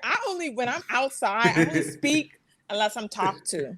Like, I would just look right in your mouth, like, oh, you just said something to me, like. So would it be rude? Like, imagine if I see you one day and I pull up, I'd be like, yo, what's good, ma? Don't do that. Like, I want see you on a Bronx Brown 2 train. You know what I'm saying? It's like, yo, stop you getting off, yo. Can I take you out to Jimbo's and say? I know that's what. Oh, you know about Jimbo's? I forgot, but you come on now, like we uptown now. They ain't opening up nothing over here at all. Oh, I forgot you over there. You there in the Caribbean land. So yeah, it's like, yo, let me take you out to Golden Crust or what are the Jamaican restaurants past Gun Hill Road. Y'all really believe in me like that? I don't believe in myself like that. Well, everybody says all the time you're attractive. So I mean, like, why not go for it? You know what I'm saying? Or wait.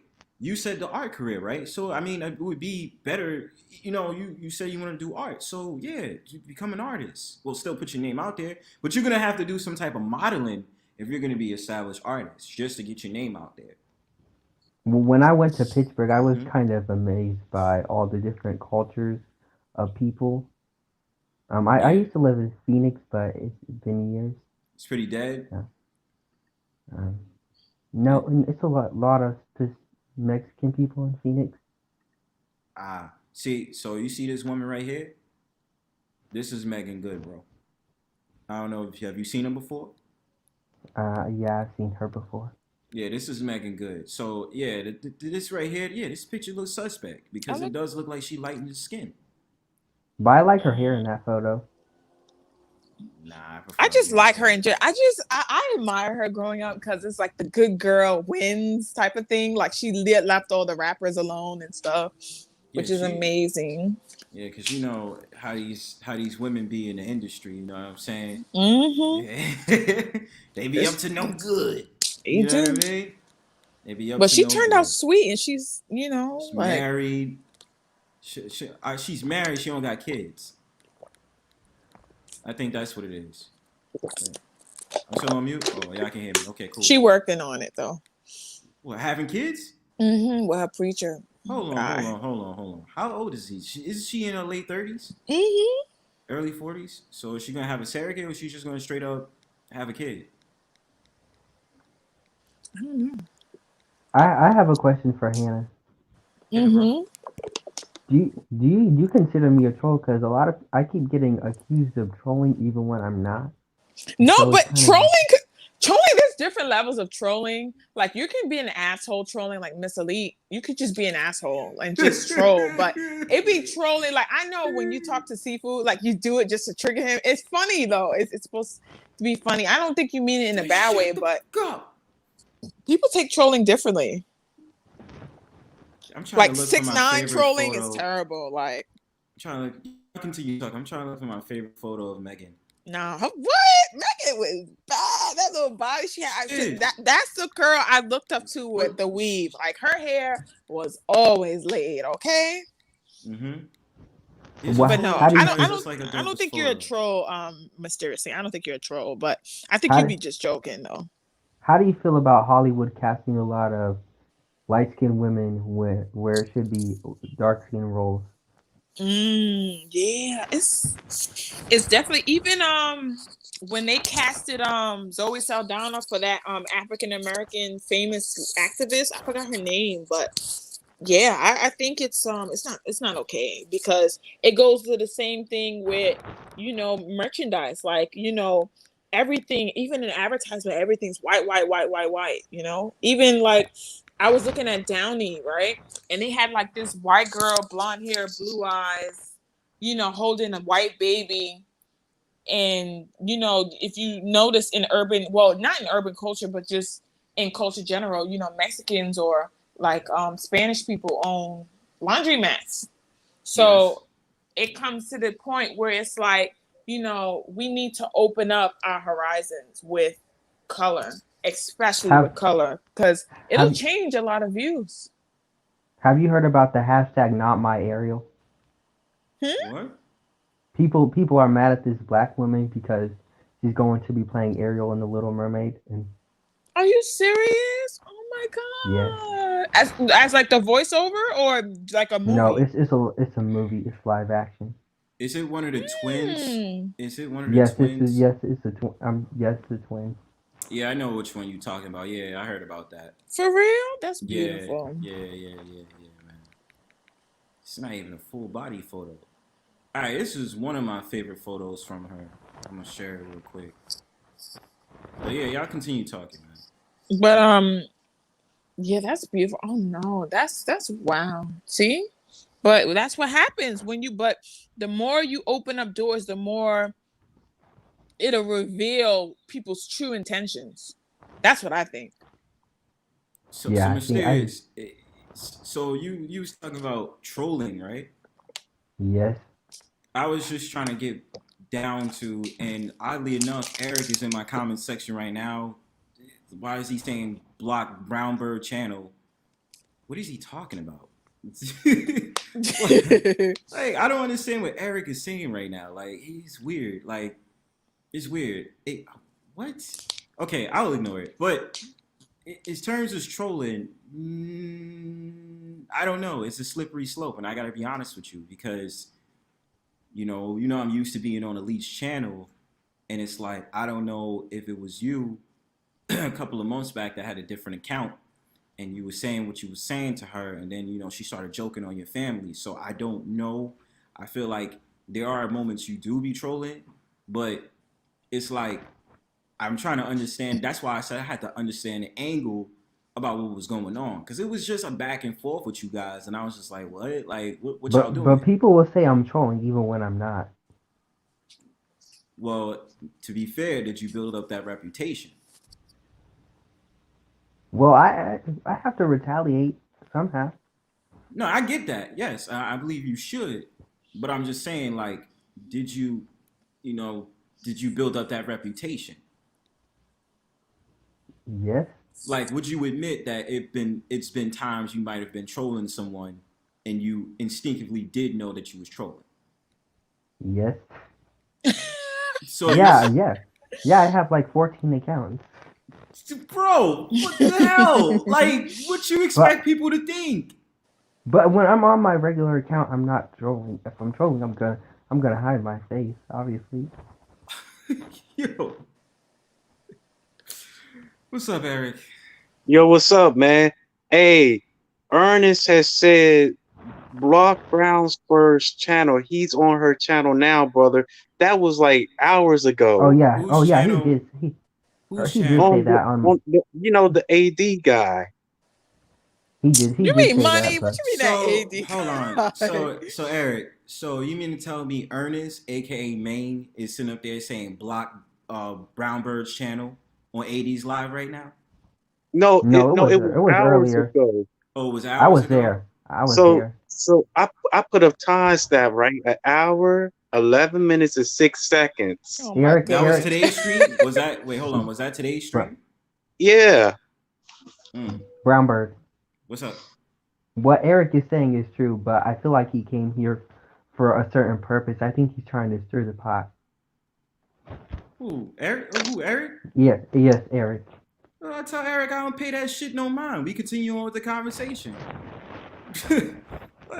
Like I'm gonna be offended by some random ass dude telling to shut down on Brownbird's channel. Like Ooh, one I fool have a gonna tell me to do question that. regarding Get the hell out weight. of here. How do you guys feel? I mean, I don't see because I'm a female. So is it the same thing with you guys? Like, oh, you're fat or you're small or you're, like not in Well, dick size. I'm just saying like in body types. Like, do you I've guys get teased? Like you go in a locker room like, bro, I just bench 35.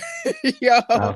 I've always been skinny. I've only ever gained weight one time, and that was last year. And it kind of most of it went to my face. I'm not fat, but it's just different for me. My body's a little bit different. Stretch marks are weird. I know. Nah, I mean, like I said, I'd be teased in school early on for height, but otherwise, in that body, I've always been solid. Like girls have always been attracted to my body. Like they would say some crazy stuff like, "Yo, you so muscular, goddamn!" Like looking at me like I'm delicious, sexy, and I'm just like, I'm just a regular ass dude. Like I'm nothing special. I feel like I mean, they can say whatever they want. As long as they say I don't stink, that I stink. You know what I'm saying? Because that, woo, baby, hygiene is important. I'm sorry. Yeah. I want to say something. What's up, bro? I don't. Part of me doesn't really feel comfortable with people finding me attractive. It's kind of weird. It makes me a little bit uncomfortable. You're like shy. That shit. Yeah, it's shy. I like that shit. Like, damn. Like, nah, I'm keeping 100. Like, because as men, we're not used to women approaching us. So when a woman approaches me, and I'm really trying to tell you, I'm not bragging because I'm not the bragging type, but I find it so amusing, right?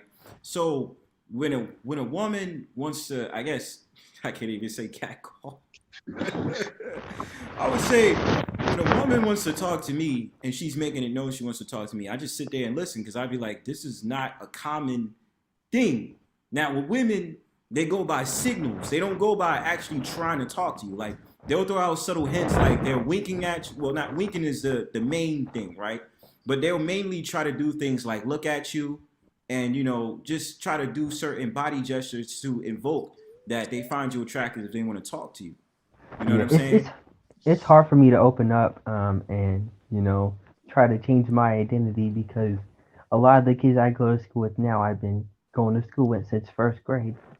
Well, who's to say your limitations, bro? I mean, now I understand it's COVID, right? But at the same time, bro, recognize this. This is the thing I wanted to tell you. So, what I always advised when I was a mentor back in college, I advised the dude that I was mentor, that I was a mentee, but that was my mentee. I told him, you have to look for something that's in your interest. Look for something that you like. Look for something that you like to do. Go find an event that will have people that's like-minded there. I say all the time, we have to not put the opposite gender on a pedestal. You understand what I'm saying? Yeah, I understand what you're saying. So, well, what you was gonna say? I want to kind of go in a different direction and say, there was this girl at my school, and she was assaulted, and her friends kept on calling her a snitch, and she's really? still friends with these people. Like, don't even take it seriously, but I just see how so wrong that is. Oh my God, snitches in so much of a that's like a whole conversation like that we should get into next time. But even with Megan Thee Stallion when she got shot by Tory Lanez, like she said something interesting too. She was like, she been silent about the situation. She never snitched. But I was like, what? I was like, bro, he shot you. How was that snitching? Isn't a snitch supposed to be like a rat, like someone who tells on you? Mm-hmm. And just for pure, I don't know. It's, that's a dark conversation to go into. I'm mysterious. Was this a woman you was attracted to, or you just seen like somebody was giving her trouble? I just seen somebody was giving her trouble. I've known her for I think since 6th grade. Oh wow. Okay. What is your type, mysteriously? We should get into that. Yes, even though it was like petite women, I think I got where I wanted to. You know what I'm saying? So it's an open floor for types. Y'all talk about types. I'm listening, be in the background, You just really listening. want Y'all you go really off want at me to it. answer? You really want me to answer Yes, that? yes, I do. I have a growing interest in Asian women. Ooh, Okay. nice. Yeah, but I also like dark skinned women too. Ooh. Okay. Take that. I like shorter women. I'm really weird. Like I'm attracted. I'm not to like I'm attracted to personality, to looks, but like sexually, like I'm attracted to chocolate guys. It's just something about the contrast that I like about it, like the dark and light thing. I don't know. It's really weird, but I'll never date a white guy, and that's a fact. I don't think. Yeah, I don't think I'll ever happen. Interesting. I don't know why though. Is it because I'm open? I'm really, really open-minded. So I can't say people can't tell me that oh, that's racist, or oh, you're so small-minded. No, Not at like all. I just it don't click with you like that. yeah. Or maybe is it because I never experienced it? Or I can't ever see myself with a white woman. It would just, I don't want white children. Yeah. Okay. I understand that. I mean, look, it don't sometimes people because there's a certain how do I say it? It's hard for me to say, but there's a certain way like of how a body is built between a so-called black woman and a so-called white woman. So I can understand why certain people may not feel like a certain race of women and men is not appealing to them. You know what I'm saying? Like I understand why. You know what I mean? And I get it. You know what I'm saying? So sometimes it's not actually a racial thing. Sometimes it's just that, something like, I don't know if this is a stereotype or it's true. I heard something like, so-called white women age faster than so-called black women. Like they'll be 25 and they already look like they're in their late 30s, early 40s. You know what I'm saying? And I heard that from a couple of people. I'm not putting my spin on it, but it's just something I heard. That they age faster, and it's just something that's really crazy to me. But listen. I'm not. I hear a couple of people that say, I don't want to date no white man, and this, that, and third. And I said, I don't knock it. You know what I'm saying? You're attracted to who you're attracted to. It's just like what's up, bro? Do you know the humanity actually started in Africa? Allegedly. The human race. Allegedly. Oh. Do you believe it's true though? No. Where do you think it started then? Okay, so we had there's a conversation, and because I come from the Aboriginal American sector, there's a whole rabbit hole about what actually happened. So the human race, saying that it's Africa, I won't necessarily say that that's true. Now we have to go with a lot of stuff. The continent of Mu, Atlantis, and the fact of the matter, they already had land masses on the American landmass already. So you had things like the Vikings. You had things like the Vikings, of course, the Moors, Aboriginal Americans, aka today's what would be considered the actual Native Americans, because those aren't Native Americans that you usually see from. Those are Mongoloids. So the original people is obviously us, but when you're talking about Africa, I don't believe that's actually true. You have to take into account the landmass was apparently together. It shifted, but that's the reason I don't really get along with the whole out of Africa theory, because it's a theory. It's not really technically proven. And there's been so many artifacts. There's been so many artifacts that's been found. Yeah, what's up, Eric? I'm gonna finish this last thought. So there's a lot that goes into it. You know what I mean? And to say that humanity directly started in Africa, I'm if ands or buts about that. I wouldn't necessarily say it's true, because now you're depleting a whole bunch of other land masses that had Aboriginal people there that look like me and you. And everybody needs to know this. Everybody should know this. The whole entire world started with so-called black people. It did. Like, let's not deny, like, you know what I'm saying? Did not start with no so-called white people. So-called white people have only been ruling for the last couple of 100 years. Okay? They weren't in rulership like that. You understand? Like, everything that you know of today that was originally built was built by black people. So nah, man. That's my thought process on it. Eric, go ahead. Oh, I have to say Yeah, that Eric, what's your type? Lesbians? Oh wow. His type is I just Raven. want I just Nah, want I to see say Money AD Yeah, I know. Yeah, channel. yeah, yeah. You see that. I just want to say that I agree with you, but we all come from Africa. You can disagree. Hmm. With the original people, all the black people. That's what I was trying to tell Wow, them. but you don't know the black people actually came from Africa, as I think is what he's trying to say.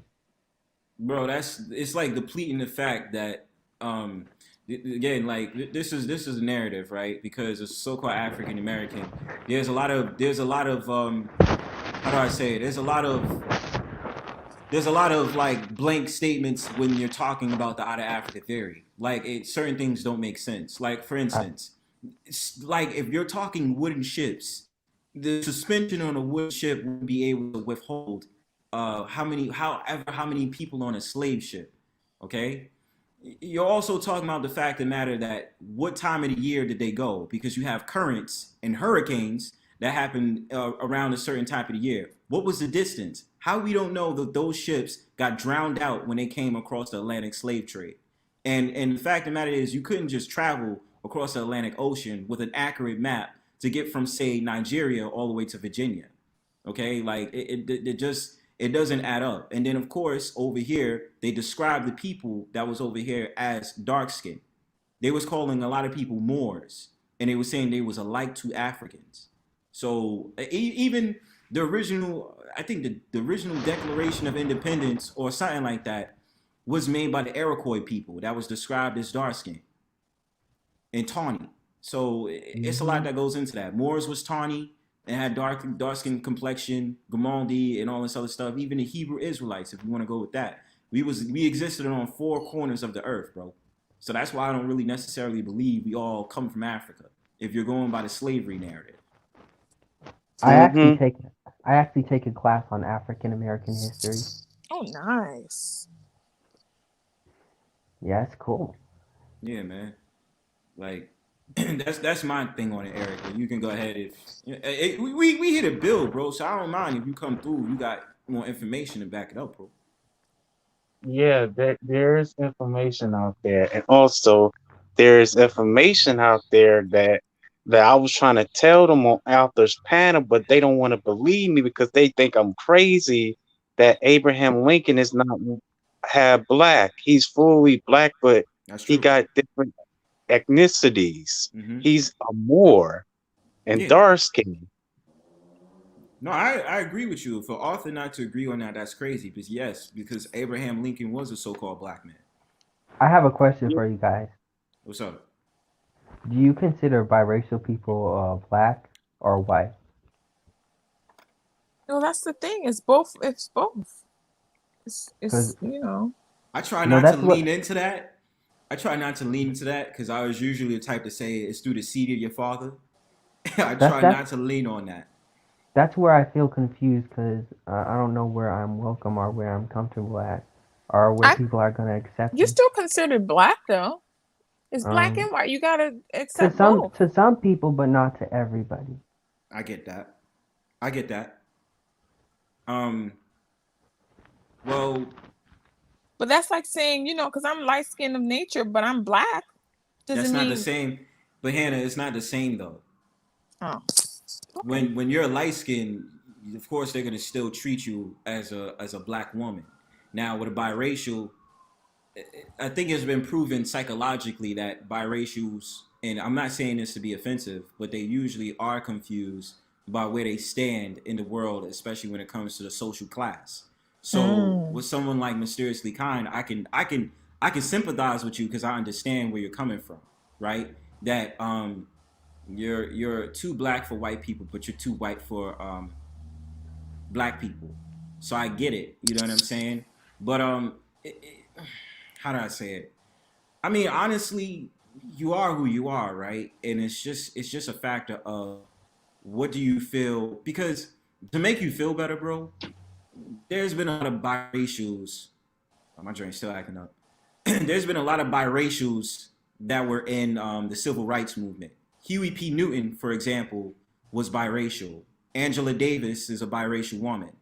So biracials have existed within the so-called black community for a long time.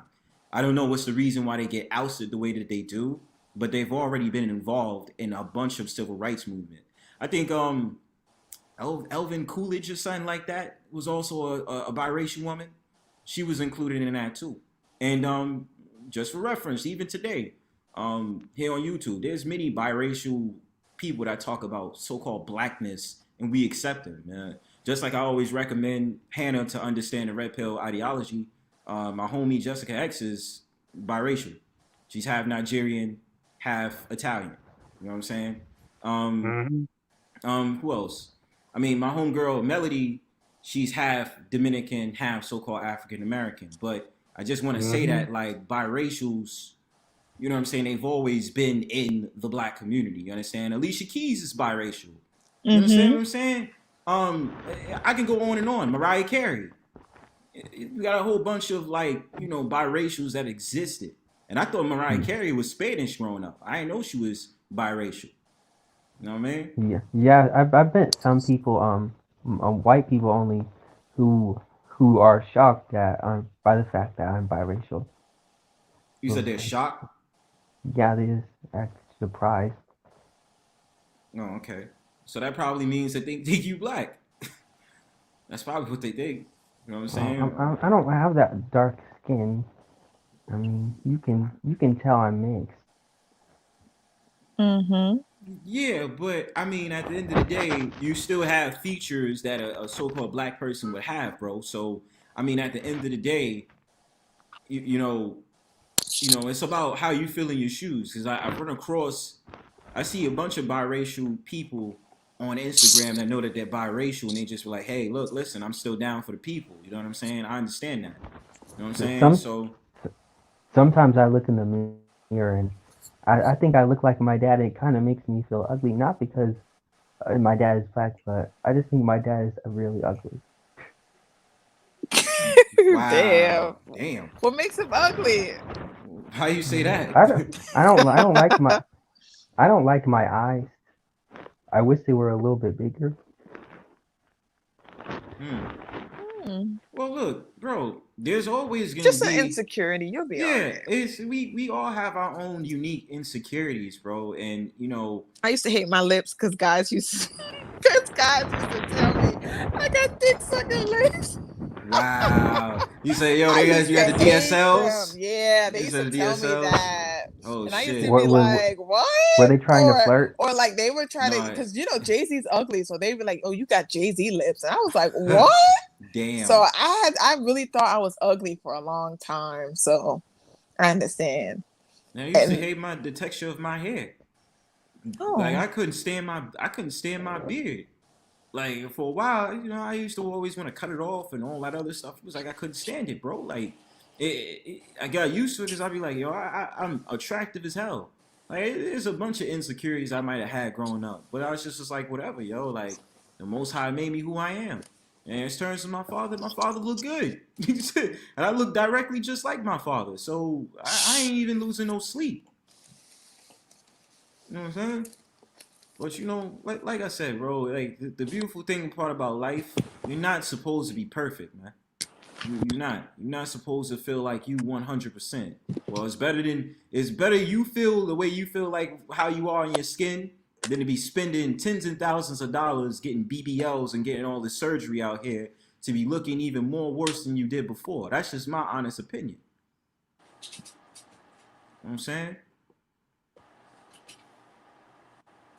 What do y'all think about abortions? Oh, it's wrong. They changed around. Well, for me, I'm not for abortion, unless it's like rape or something, like, you know, like stuff like that. But if you're having sex, you know, how do you call it? If you're having, casual sex, you need to be responsible. Yeah, right. I just think about how many children end up being born into bad situations because their parents don't want them, or because they don't have a good quality of life.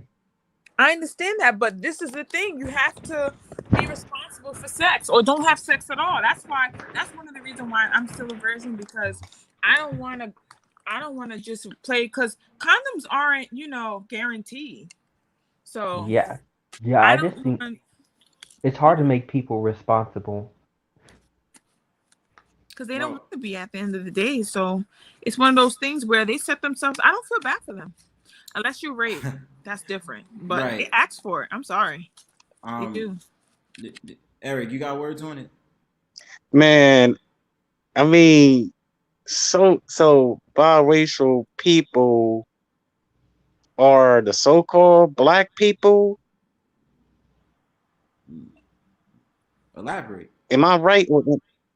Huh? Well, I mean, usually where I come from, I thought it's because of the seed of your father. So Or that's the what I thought. Whatever your father is whatever your main your main race is, right? So that's what I thought. Now, mysteriously said that his dad is a so-called black man, so he would still be revered as a so-called black person.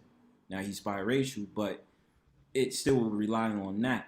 But now I would say this: I think that biracial people, you know, you still share both races. You know what I'm saying? You still share both nationalities. You know what I'm saying? So it's a big taboo to the common person because, oh, well, I'm not pure, I'm mixed up.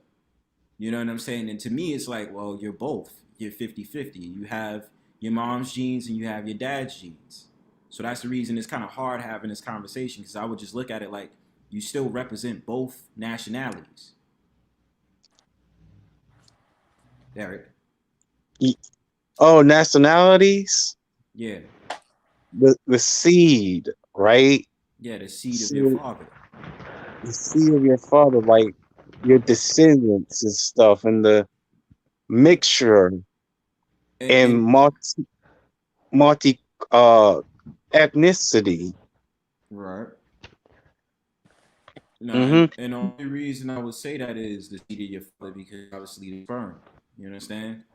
That's the only reason I Yeah, would I say that. understand. But I mean, to each his own. What's your thoughts on abortion? Man, I'm really against that. I'm against abortion because they should make abortion illegal, not legal, illegal, because that's a sin. It's a sign of a sin. Mm-hmm. Okay, can you go into a more logical reason why you're against it instead of a religious one? Well, the reason why is because I know I'm have to say this, but if they have abortion, excuse me, and send it to parents, to no, not parents, the people who adopted the kids because the biological parents had the abortion.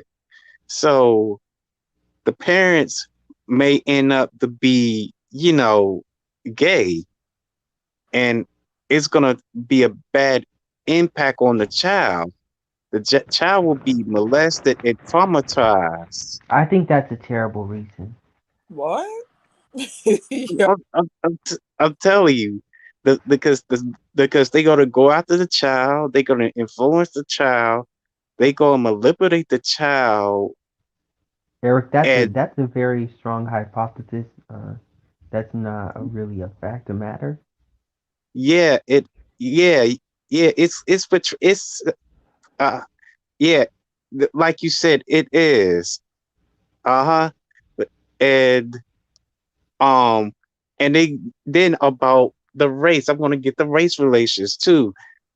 Another thing, the parents, if the black parents die, or one of them that's not in their right mind because they were on drugs, they gonna put the baby in the trash. Watch too many. So I don't so understand what you're trying to say really that much. I'm trying to say is because they ain't want the kid, okay? Yeah, yeah, that's the point of abortion. They don't want the kid. Because they not in their right state of mind. and they take the kids somewhere and leave them. Well, Like there's maybe many things. Hold on. There's many things that go with the abortion. Ain't just one way. It's a couple of them. what if you get what if a woman gets pregnant with like triplets and she can't support all of them? What's gonna happen is she gonna like take her triplets to her mom's house. Say, Mom, Uh, I can't oh, take care of them because I don't have enough but money Eric, to do listen. so. After a woman has already had kids, she doesn't want to go take care of her children's kids. People like to take a relax after that kind of long journey. I don't think Right, it's the grandparents' place to try and be the parent. right. Cause I seen it. I seen it in the black community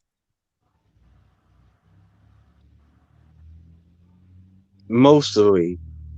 Like they had to play the parents' role, just like my What friend. what's Hannah's You was opinion just on this? like my friend for example. Mm-hmm.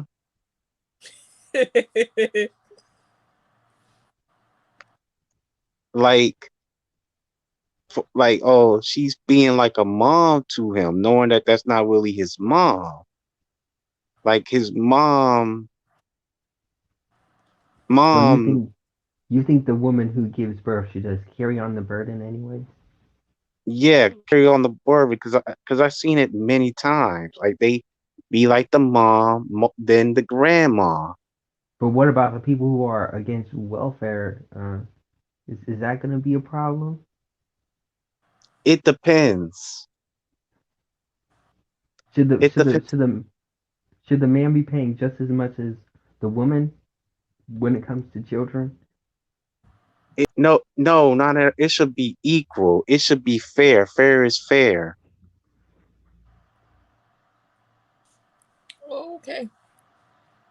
Mm-hmm. Because you got to be equal, right?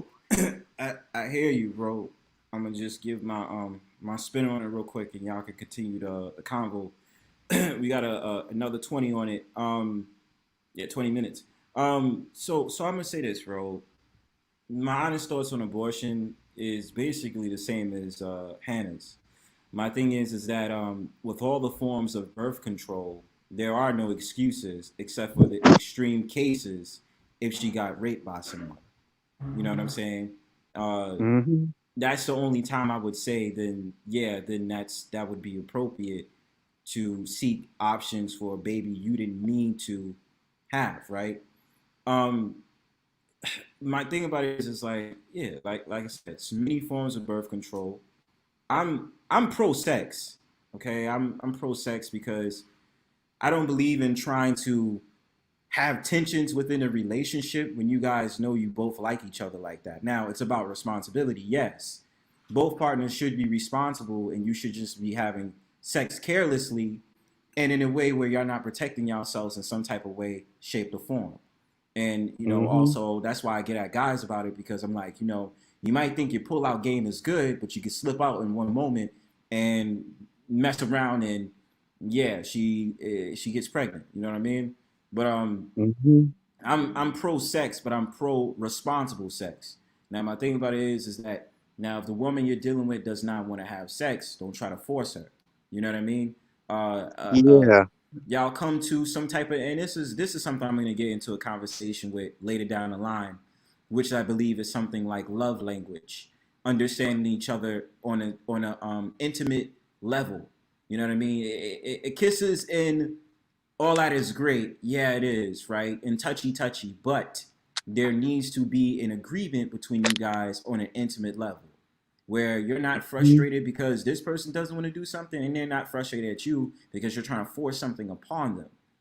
So that's my theory on things. And I've heard stories about how there might have been women who are virgins and they feel like the partner that they was with was trying to force sex upon them and all this other stuff. What's good, David? And I don't believe in that. You know what I'm saying? Like there needs to be a subtle conversation between you and your mate.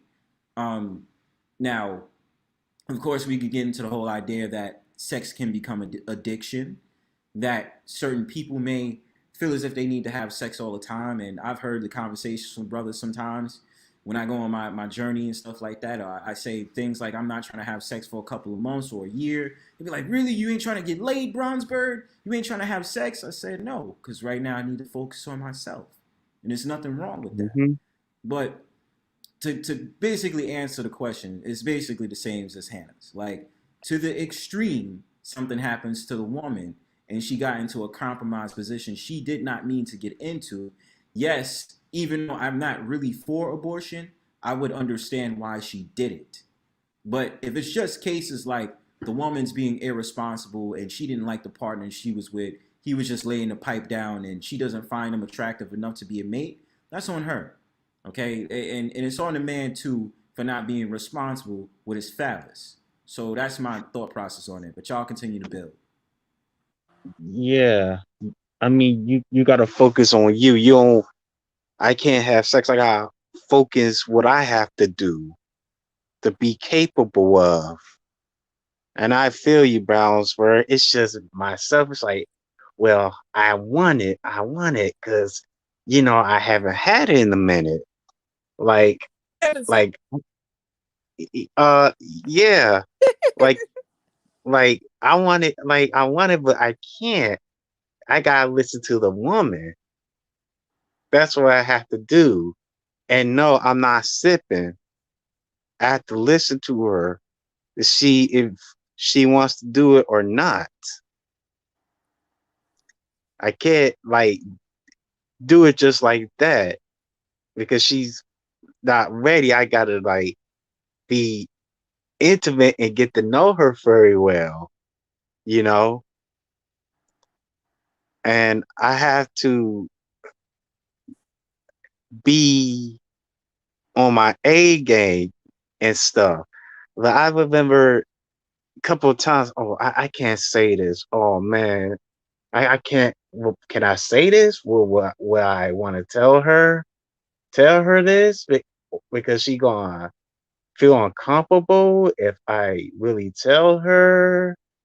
You mean like in dating? Like, are you? You mean for consent when you say you want to talk to her? Yeah. Oh, okay.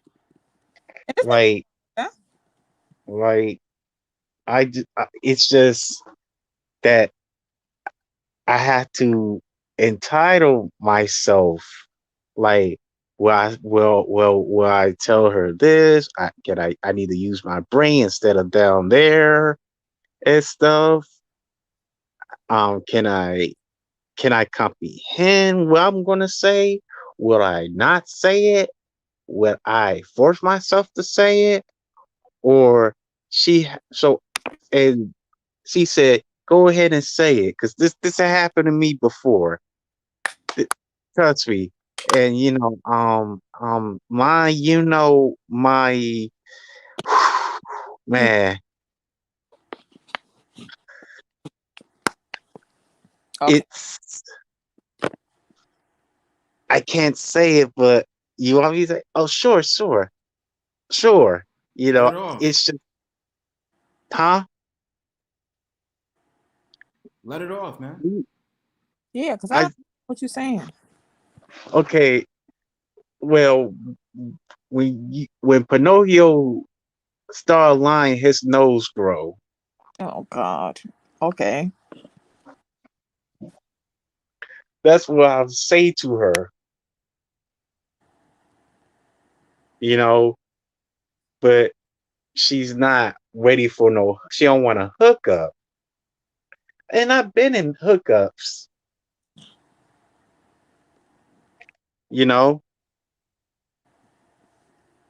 I mean, I'm no virgin or anything. Because some of them, they see it. They see what's going on. You know, I'm like, I would prefer hookups and then be in a relationship, so I don't have to deal so much the controlling her, running my money, and blah blah blah blah, and she gonna like me for what I do. That's what they most want, anyways. And and the brothers, oh man, these brothers. That's why certain brothers think the way they think, because I was like that before. How they downgrade black women for this and that, that and third. Say, oh, they making me pay child support. They want all my money. They want me to take them everywhere. I have to have a car. Oh, I have to buy them clothes. I have to get their nails done. I have to take her kids to Chuck E. Cheese. I have to pay for her welfare. I have to pay for her insurance. I have to uh pay for her rent and this and that, you know. Then it's kind of funny because they don't even talk about non-black women like that as much, but they do it too, more than they do with black women, you know. Yeah. Then he got to understand too. I have to be off topic on this one. Then he got to understand. I know some of y'all don't like Miss Elite, but he had to understand that Miss Elite cares about people. See, my ex girl. Stop. What? That's- Hannah, you choppy. Oh, sorry. This is Which Eric. We were not talking about that. We was just we're talking not about talking about where you get Miss Elite from. abortion. Yeah, you doing. Oh, You're my derailing, bad, my man. bad. The hell? What's your views on This is abortion? why I That was ask you, it. bro. This is why I be asking you, bro. Do you have some type of attraction to her, man? I don't think she's a bad looking woman. I don't think she's bad looking at all. Right. I think it's her character that makes her ugly. I don't think she's ugly either. Yeah, I Just don't to think keep she's it real, ugly. but I don't think she's ugly at all. it's just she's her attitude. Like I don't know. I just dislike her, but I don't think she's. Hannah cut that ass one time though. I remember that. Yeah, I was just upset. Like Yeah. this is the internet, so But yeah, just Eric, go back to abortion. Let's talk about abortion, bro. You talked about consent. You waiting on the woman's. Waiting what she has to say, and that's perfectly fine. That's consent, so that's a good thing. Right, exactly. Like I'm sorry I had to say this, but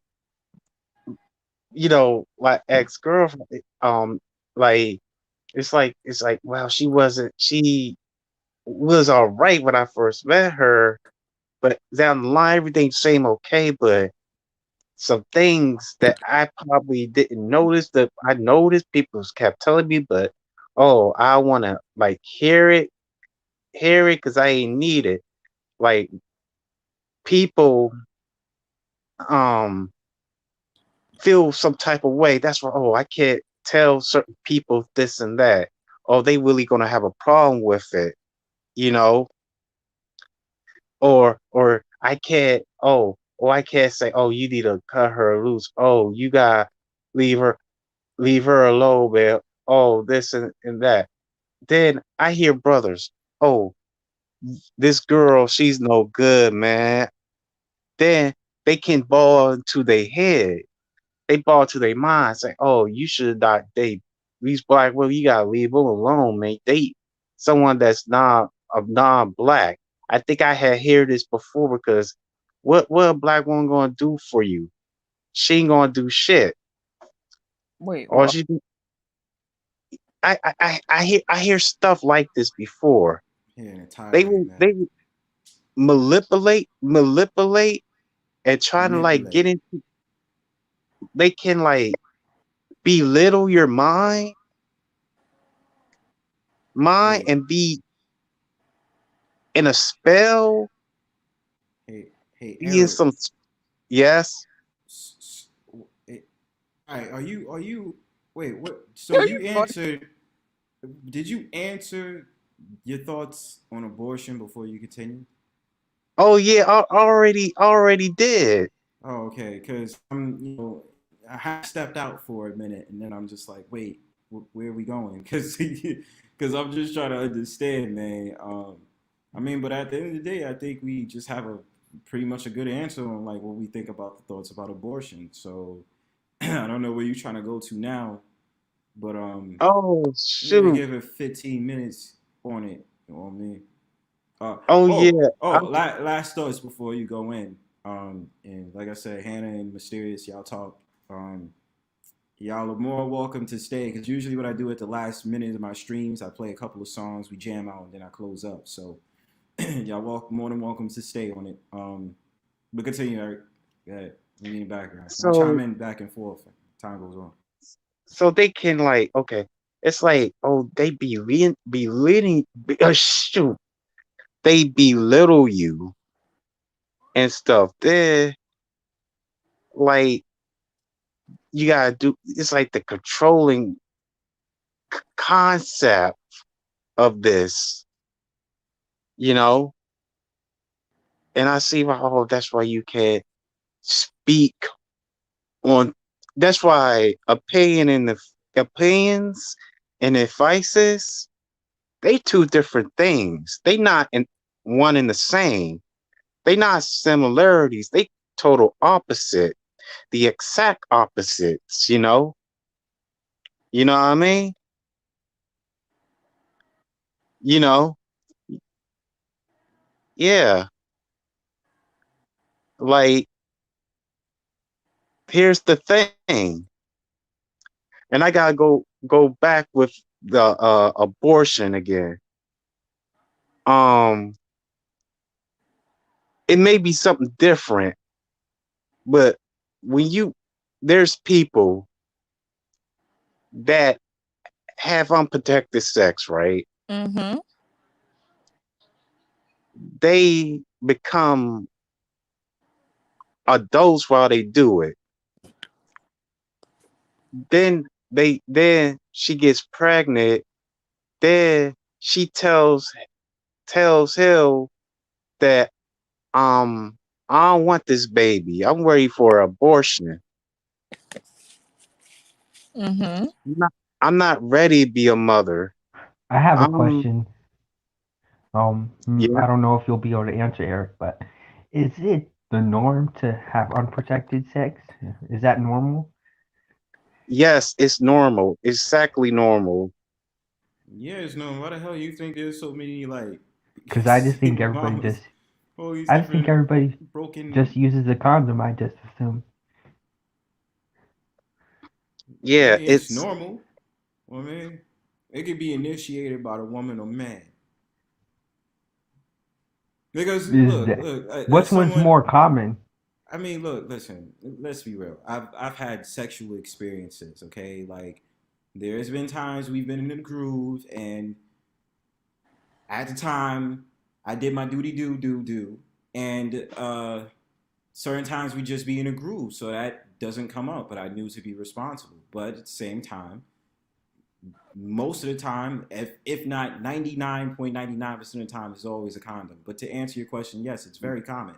It's very common because it's not like, all right, it's more of a subconscious thing because it's just like, yes, we have to stay protected. There's certain people who take it to the extreme. Not saying myself or the partners I dealt with, um, that that make sure to kind of just be like, let's just do the extreme. Don't worry about the protection, guys. This, that, and the third. And I don't recommend that. Me specifically, I get very paranoid if a woman to tell me just don't wear a condom so we can go. No, hell no. I'm wearing a condom. So it's I very don't want common. I don't want kids till I'm at least 28 years old. That's fine. That's fine. You just have to have a sexual responsibility, which I advocate to everybody all the time. Myself, because I've been responsible this whole way through. I don't got kids. I'm in my 20s now. Um, word. no, I You don't got have. kids? What? What? So I don't I'm have kids. Oh, No. see here. I'm old No. enough to be your big brother, right? I'm in my late 20s, bro. Cause I'm 31. You're Well, only that's older not by me so. by a couple of I don't think years. Eric knows what he says sometimes. I think he just talks. yeah, that's true. but to say it back, monsieur, yes, it's a common thing. It's not like let me say it like this. It's not like it's not like it's not a taboo basically. It's like it's a subconscious thing. Like it's something you think about but you don't think about. But I'm just more of a paranoid person. Like I don't do that whole thing like I want to go raw in a woman. No. I like to How ride it. easy is it to have a baby? Very easy. You see it Very. in a woman. It's not rocket science putting a I mean, penis in a vagina. Okay, it's a I know, hole. but it would just happen the first. How often does it just happen the first time or even the second time? if the man is not being responsible with his phallus and he ejaculates inside the woman, then yeah, it's just, she gets pregnant, bro. Is that easy? Mm-hmm. Like, like, it's very easy for that to happen. All it takes is no condom, just straight up the phallus goes inside Then the how vagina. come sometimes the woman doesn't get pregnant? There's a combination of factors. Maybe there might be something called. Hey, I feel like I'm getting X-rated on this, and I wanted to save this a long ass time ago, but we'll talk about it another time. There's things like pre-cum.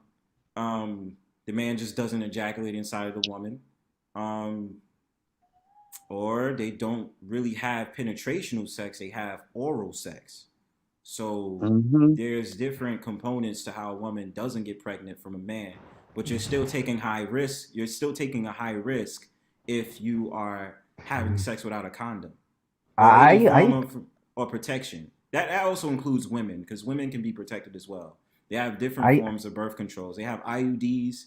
They also have, I mean, of course, there's women that take the birth control pill. A whole bunch of stuff, bro. I used to think sex could just happen with clothes on. They can. I mean, you could rip the clothes, or you can have sex through. Obviously, why are we going here? By slipping something to the side and inserting that into there. If you understand my logic. Yeah. Yeah. So yeah, you can have sex with clothes on. I think that's probably why zippers were invented. There was what? Probably why zippers were invented. But sometimes you can get stuck in there. I mean, yeah, but I mean, I think the common person is not gonna worry about the zippers. They're gonna just, I guess, pull it down, and then just do what they gotta do. Oh. You know, so that's something that might happen. You know, so yeah, man. Yeah, I mean, you can have sex with clothes on. What do you have to say, Eric? Well, it doesn't really matter. You can have sex with clothes on. That happens. Because Tony the Tiger said, "Great." What? What the hell are you talking about? Oh my I'm god, about man.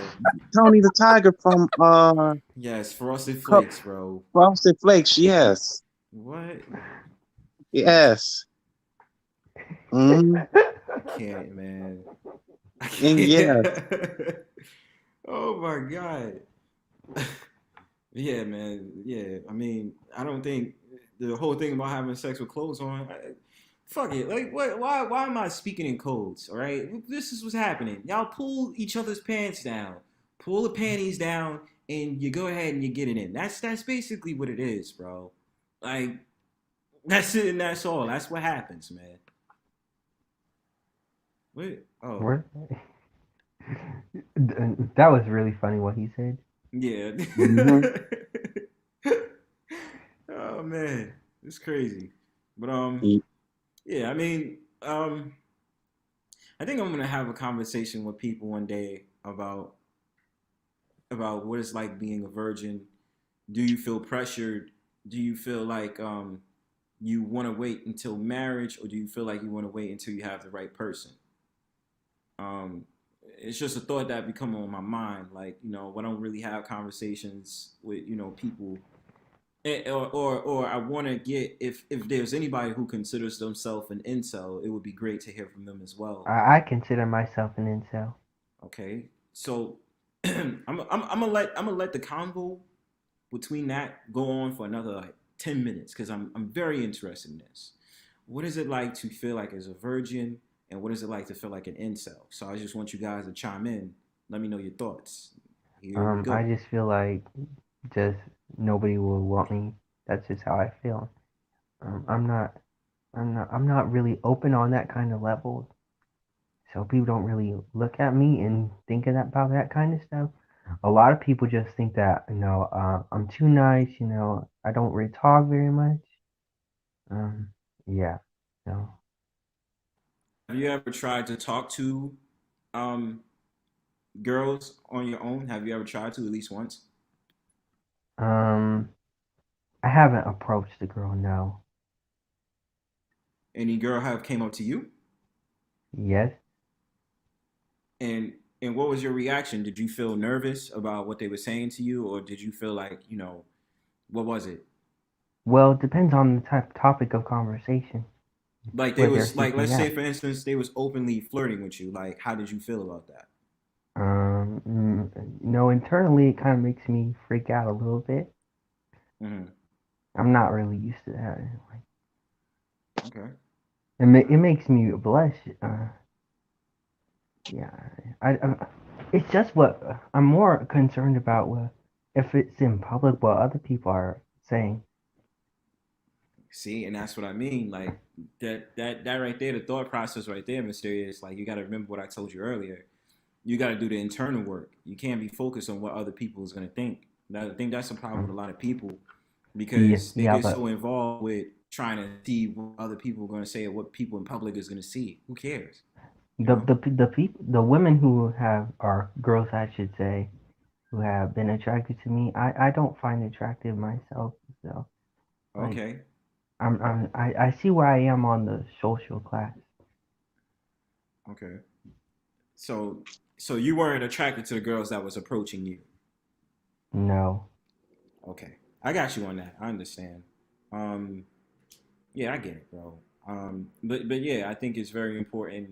I want to hear more of the incel conversation because there's certain people who felt as if they were rejected, didn't have the opportunity to talk to women, or they felt as if because the woman that they wanted didn't want them back, they felt as if like, go ahead. I feel like I could talk to a woman if I wanted to, but it takes a lot of work to build up that courage, and then you don't really know what to say. I don't really have the best speaking skills. Okay. I'm socially inept. So you feel socially awkward? Yes. Okay, I understand that, and just for you to understand, I actually have a video upcoming about this as well. When I talk about this, I made a video on it. I'm gonna be dropping it. I don't know this week or it's next week, but I always say it is a self-work, right? But I also say that how to describe it, because I almost lost my train of thought saying this, but again, it's up to you. You can try simple things if you really want to build up the courage to talk to women. I recommend things like simple, very, very simple things like, just ask for the time. Ask for the time, you know what I'm saying? Or just do simple things like, say for instance, you're in school, do simple. And I'm going to mute you real quick because you sound background.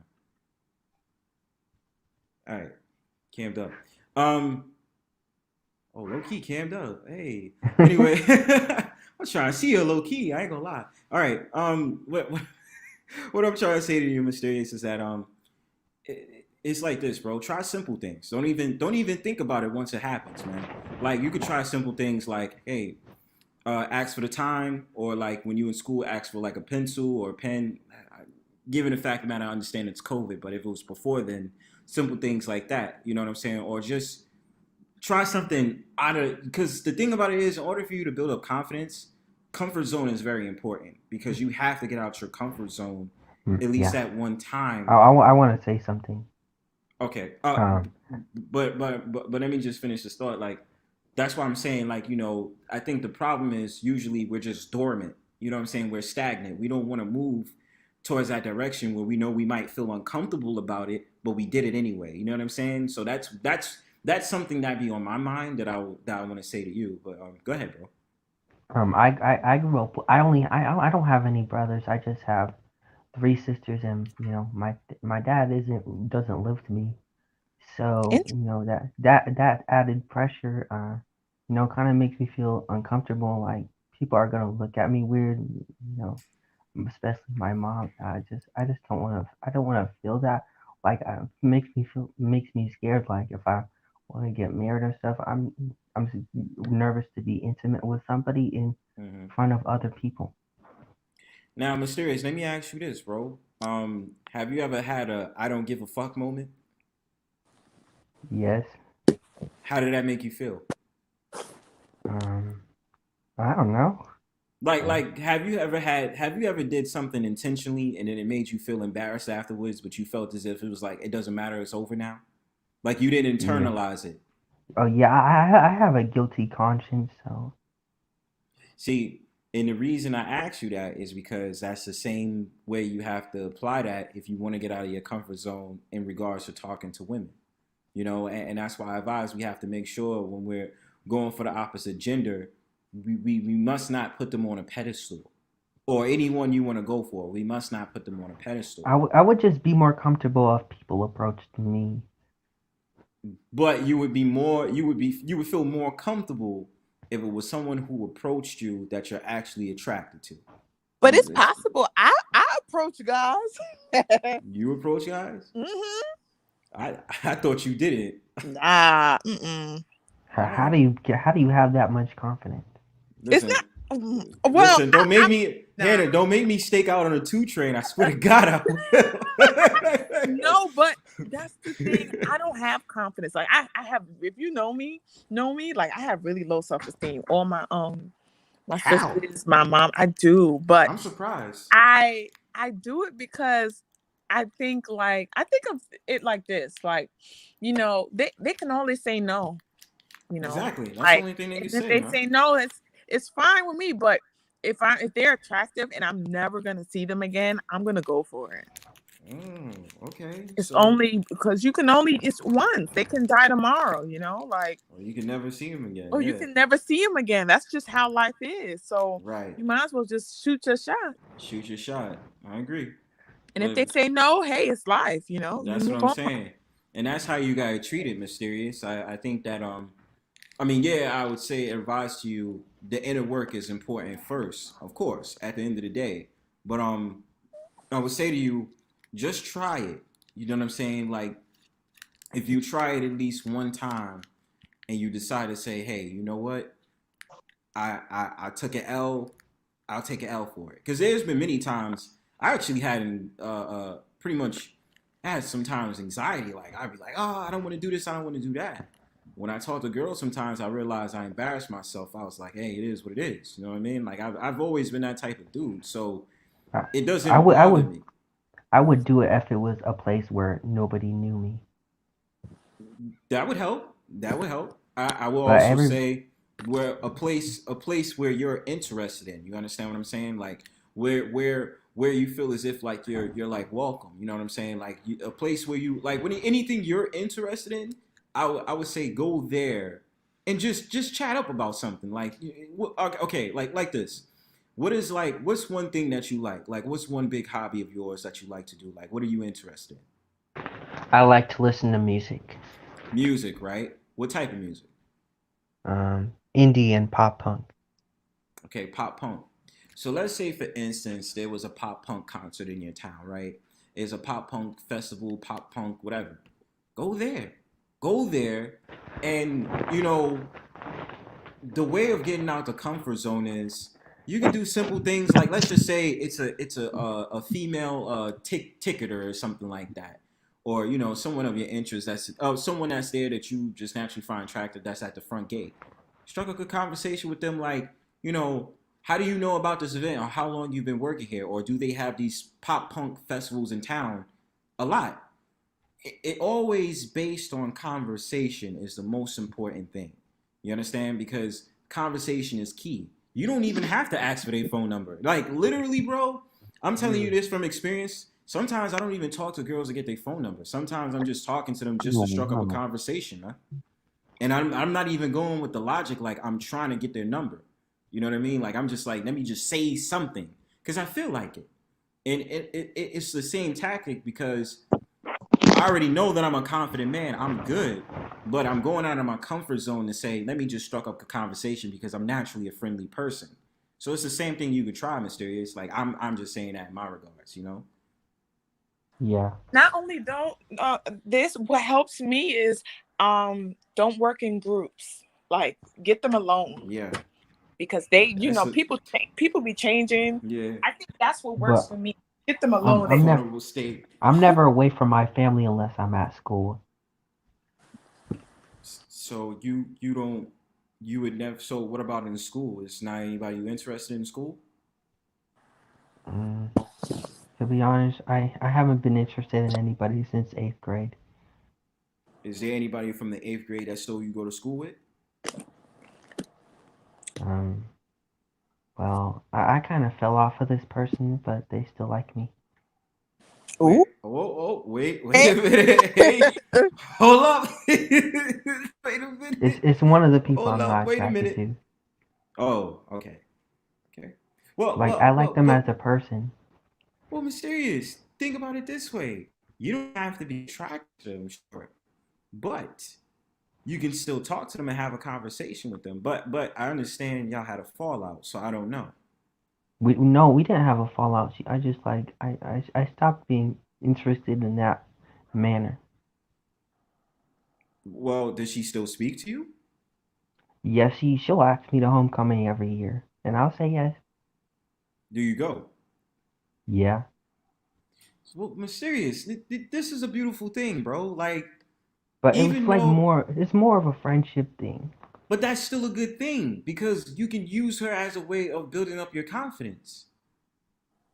Yeah, that's what you gotta see it that way, bro. Like you can use her as and I'm not saying use her as in get some type of gain off her. I'm just saying like in order to build yourself up, be able to just have a conversation with her and just enjoy being at homecoming with her. You know what I'm saying? Yeah, and understand that. Yeah, I think whenever I'm around this person, I'm able to, act in ways that I normally wouldn't, and I don't understand why, but I'm just am. It be like that sometimes. See that? But that's your marker right there. Mm-hmm. See, that's your marker right there, Mysterious. You even understand the power you have, man. That's the Midas touch right there, bro. I wouldn't dance if I was alone. But you have someone you can dance with. That's the point. Now, this is the remarkable thing you just said, Mysterious. You said that you couldn't act this way with another person. Like you feel antsy about it. You know why? Because you're getting out your comfort zone. That's what I was talking about earlier. See, you just broke it down. And that's why I'm telling you, bro, it's a good thing that you're around her, even though you're not attracted to her, because you're allowing yourself to become more confident. You understand? Yeah. So that's a good thing. And listen, bro, just think of it this way. You got someone you can go to. Yes, she's attracted to you. You're not attracted to her. But at the same time, you still can develop a rapport with that person in order to feel comfortable with yourself and get out the comfort zone. That's the thing. Mm-hmm. So I definitely think that you're taking steps to get there and continue it and let yourself feel comfortable more and more and more when you're around this person, even if that's the only person that you're around that's beside your family. Yeah. You know? So just think about that, bro. Just think about that. I was gonna get to Hannah and then I'm gonna close down and play my music. I just want to get yeah, I got you, bro. And anytime you want to talk, email me. You have my email, so you can email me. I wanted to get to Hannah. I guess about the virgin conversation and I guess the low self-esteem. I guess because I want to dig in. Mm-hmm. The floor is yours. Well, I really like. This is the first time in a really long time, like I'm kind of comfortable with my body. So I wouldn't say I just have low self-esteem because, like, no matter how much weight I am, like I just don't like being skinny. That's it. That's just the main. Hey, petite girls is the win. I gotta say that. Then again, I can't call you petite because you 5'8". Mm-hmm. Well, look, fuck it. I'll say petite just for our general principle. Petite girls is a win. It's definitely a win. And if you're saying you have curves and you said that men had talked to you before, it's definitely a win. But like I said, you got to do the inner working, and I'm pretty sure you have confidence somewhere. You obviously do have confidence, so it's a good thing, right? Mm-hmm. So also, if you feel comfortable, why? What? Because you had said something remarkable before, like you feel like you're gonna die alone, or do you feel like men usually want to date you to have sex? Yeah.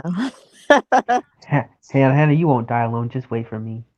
Oh, I heard. Oh, hey, take a trip to New York, bro. Yeah. All right, all right, man. So I dig it, man. I did muster up a fat guys. Like I was like, ooh, no. I don't know if I want to just buy my own weights and stuff like that because the gym is intimidating for me. I don't care what nobody says. Like everyone's just jerks. Like why you have to have your phone out videotaping people? Like Those are pervs. You broke up a little bit, Hannah. Oh, sorry. I know, like me and gyms. Like I haven't found. I don't know. There's a couple around me, but like I don't know. Like I haven't found that one gym where it's like yeah, I'm gonna go to it. I'm gonna start visiting some, but I'm gonna get certified for my PTCB first, and then I'll work at that out. You don't have to do gyms. Like you do certain. Well, then again, I have to correlate the idea you have a work schedule like that. But I don't understand. People don't have to go crazy for gyms. I don't. Even myself, I don't do gyms. Like I do calisthenics and I go walk out in the morning. I do stuff like that, and I'm on my way of purchasing a bike because I'm gonna start doing my exercises on bike. City bikes is shit, by the way. I don't like city bikes. I do, but I don't. But the point is, the number one thing is work out to the best of your ability. You don't have to go get a gym membership. I think gyms is usually overrated. I'm not saying they don't have the benefit, they do, but so many people be like, I gotta get to the gym. No, your ass can work out at home. Like I don't know why people don't understand the power they have by doing this stuff themselves. Yeah, buy the weights, invest in equipment. All that money you spend on a membership every year, you can get the same amount of that money you spend on a membership on some tools and on some weights that you could do at home. Just formulate a schedule on what time you want to work out, how long you work out, simple things, and that's the thing. And I'm pretty sure you just keep your body in shape. It's nothing wrong with that. Facts. Yeah. So that's the thing. So now this is the last thing I'm gonna get at, and I don't want to put you on the spot. And if you don't feel comfortable, you can say it. So now I was curious because okay, I've met a couple of people who are V's, right? And a lot of the times because I respect all. You know what I'm saying? Like I don't cancel people out just because they're V's. I don't. Like I just have a conversation. I say we gotta understand each other's love language so that I can relate to you, you can relate to me. Because I'm a naturally intimate person. I just am. So my thing to you is, so the guys that pressured you into trying to have sex, like, did you feel like it was a shot at your confidence because they didn't view you as anything more? Or did you feel like explain it to me a little bit? Because, there's certain people who stay the way that they are for a reason, and there's certain things that some of them do say that they want to stay until marriage. So I'm just curious about that. Because I don't really have these conversations with people. I'm just honest. And if you don't want to talk about it, that's cool too. Oh, I feel like it was a shot at my confidence only because like it was like, man, if you would just gain weight, like it was just these little sub shots that hit me Mm-hmm. just a little bit because I'm just like, dang, or like just wanting to be seen. I know that's bad, but it's real, just wanting to be seen or thought of. Okay. And once you told the guys that you're not really interested in that, did you feel like a disconnect? Like they didn't want to deal with you anymore? Yeah. Okay. Interesting concept. I'm just I like to have these conversations with people so that I could just learn different volumes because we live in a hypersexual culture, and the thing about it is, it's like, yeah, I'm pro sex, but that doesn't mean that men like me are gonna try to overpower my woman if I wanted to tell her that I'm not the type to overpower. That's why I say love language is important. I don't do stuff like that, and I think that guys got to look beyond that. You know what I'm saying? They have to look at the personas too. They have to look at the personalities as well. She could be cute, she could be attractive, but respect her boundaries and then also know what she's about. That's the most important thing. And I would advise, obviously with men too, whatever men you go for. But that's my whole thing. I'm about to shut on down. So if y'all got any final thoughts? Talk it. I just wanted to say, I really enjoyed opening up to everybody tonight. I feel like, I gained some new ground, and I feel like I expanded my bond with people in this panel, and yeah, I had a good time. Thank you, bro. Same. You're always welcome back here, bro. Eric?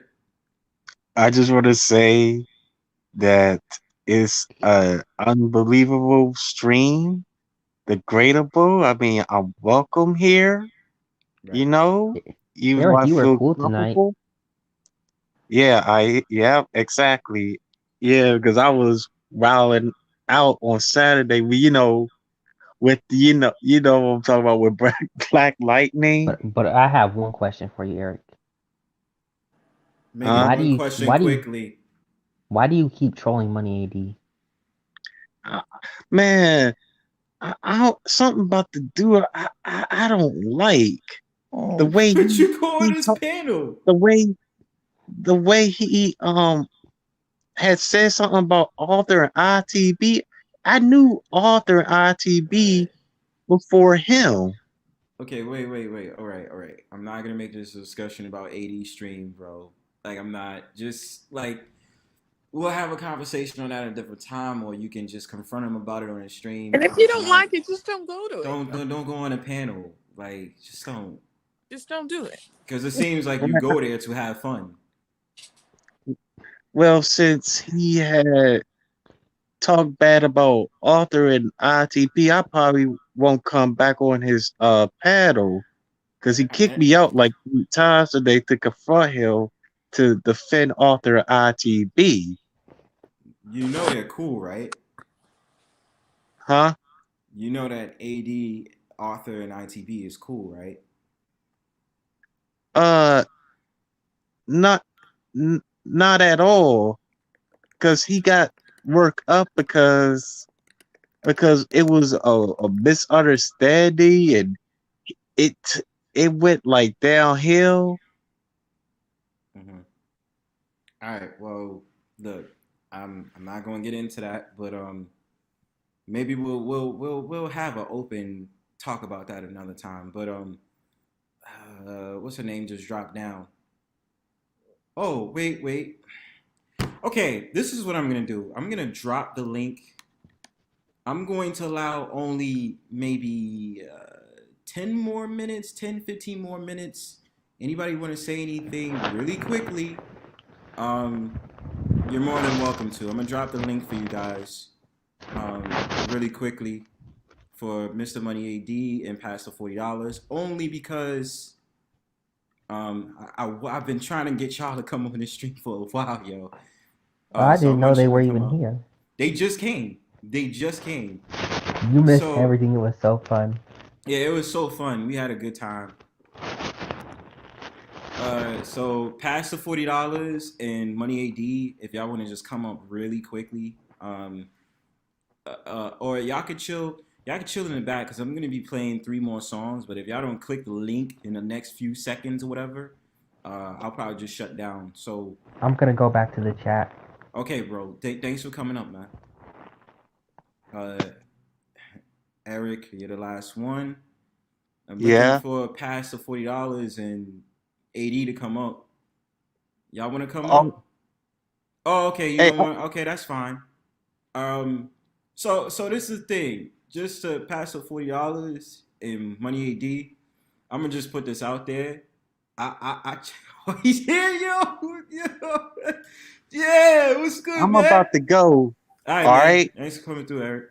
Yo, All right, what's up, man? What's happening, my man? My first time on your channel, bro. Finally, yo, like you came at the tail end of it, yo. Damn I it. just found out. I swear I did not know that you were streaming. I found out like 10 minutes ago. So I was like, let me see. Good. It's all good. I don't know if it's because I started at 7:40, so that's so how okay. We were talking about petite women today. We were talking about like is there such thing as like skinny shaming? You know what I mean? Because a lot of dudes always talk about fat shaming and all that other stuff, but it don't really matter on that, bro. You can express your mind. I'm gonna have it up for the. You want to say really quickly because I'm gonna shut down, but I wanted you to come on here because I was just like, bro, like, gotta get you on here. So, oh yeah, I seen JustHannah earlier, and what's up, Mysteriously Kind and past $40. What's up, y'all? Are you good from today? What you mean? We, the situation happened earlier today. You good from that? I mean, I'm all right. I'm fine. I'm cool. I'm just not gonna forget what happened, but I'm fine though. So you don't. So I'm not trying to stir the pot, but I hear a lot of talks of like betrayal, and it was wild because they had said that somebody was talking about me, and then they were saying if they're saying AD was talking about me, and I was like, no, AD being AD is cool. So why would he start shit with me? He knows like me and him is cool.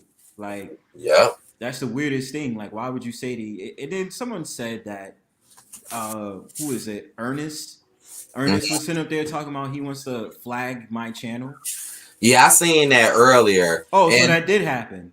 Yeah, I don't know if I guess that was him, right? Because it's like I never know because he don't use avatar. But yeah, that was said, and that's probably because he seen you on there, so he probably was like, Elite's channel?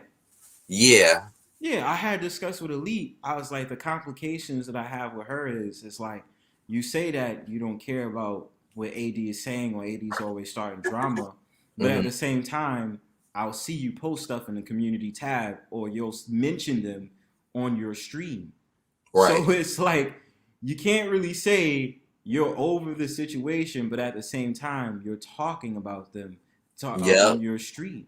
That's facts. Like you see, like my channel is not like you see how she'll sit there and say, "Oh, he's the drama channel." No, I have wrestling videos, gaming videos. I have a cooking channel. My Drea has a cooking channel. I do real talk videos. So obviously, I'm not a drama channel, and obviously, I'm not thinking about you like that. You see, I'll go a long time, won't say nothing about her, but it's 4 or 5 videos or community posts about me. Yeah, and that's why I was complicated about it because I was just like, I'm not trying to, put anyone down, but I was just like, hey, let's just be honest, like you gotta take accountability for stuff you do too, and my whole thing about it is like it's trying to say stuff like, yeah, well, they said this on Saturday and did it. I was like, but how would you know if you weren't there? Right. You said that you unsubscribed, so why are you saying that you don't care what they're saying, but obviously that they put up some type of video from Saturday. Something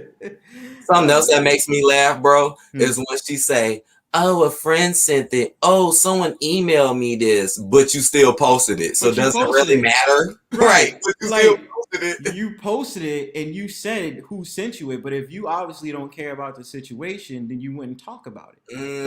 You know what I'm saying? And that's why I say, like, you gotta be honest with yourself, and like I said, I told her, Because I was on your stream and her stream. So I told her, I was like, come on, let's just be honest about the situation. I don't have anything against you, Missy, and I don't have anything against AD and Drea. I think all of y'all are cool. So now I know some people might think like, oh, because she always trying to paint a picture on me. She never tells the truth about me. And that's one of the main reasons why I don't mess with her. Because I'm not about to mess with someone who keeps lying about what I do and what I say. I don't like that. Like me, I'm not the type of person that really likes to keep beefs and shit. No, if you want to be cool and real, you will. But what people don't understand, I'm sorry about the train, but what people do not understand is that I've been there, done that with her. I've been knowing this girl for almost 2 years. I tried to do shit. I've done all of this, man, and it always turned out bad. That's why I gave up and just left it alone. And you see, I've been left it alone. And that's the thing. See, this is the thing that Blue Line and them don't get. Like, her whole mission and plan was to infiltrate y'all because she knew I wasn't talking to her. It literally was like 3 or 4 months. I wasn't talking about her no more after going back and forth when she started. So what she do? Let me go sneak in their channel and start some beef with him. And that's exactly what they did because they know they can't come to my channel because they're blocked. And they don't understand that, like, everything she did was a plot and a mission to go against me because she did me wrong, and I'm not finna accept that shit. Right. But, you know, don't let her think, oh, I'm not cordial. Oh, no, trust me, if she was coming correct, I would respect that. But she don't do that, so. Bike Life. What's up, Bike?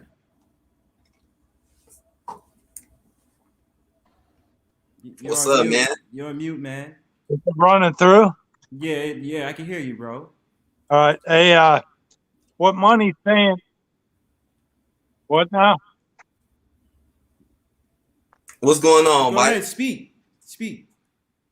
Hold on, I'll come back through. I gotta All right. set my stuff up right.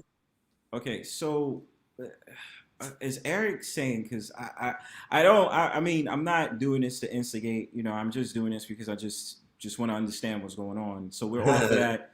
We're off of that with Miss E. So I just want to get to: is there a problem with Blue Lion and ITV now? Yeah. Oh, I didn't know that. What was the problem? Yeah, it's a problem because what day was that? Thursday.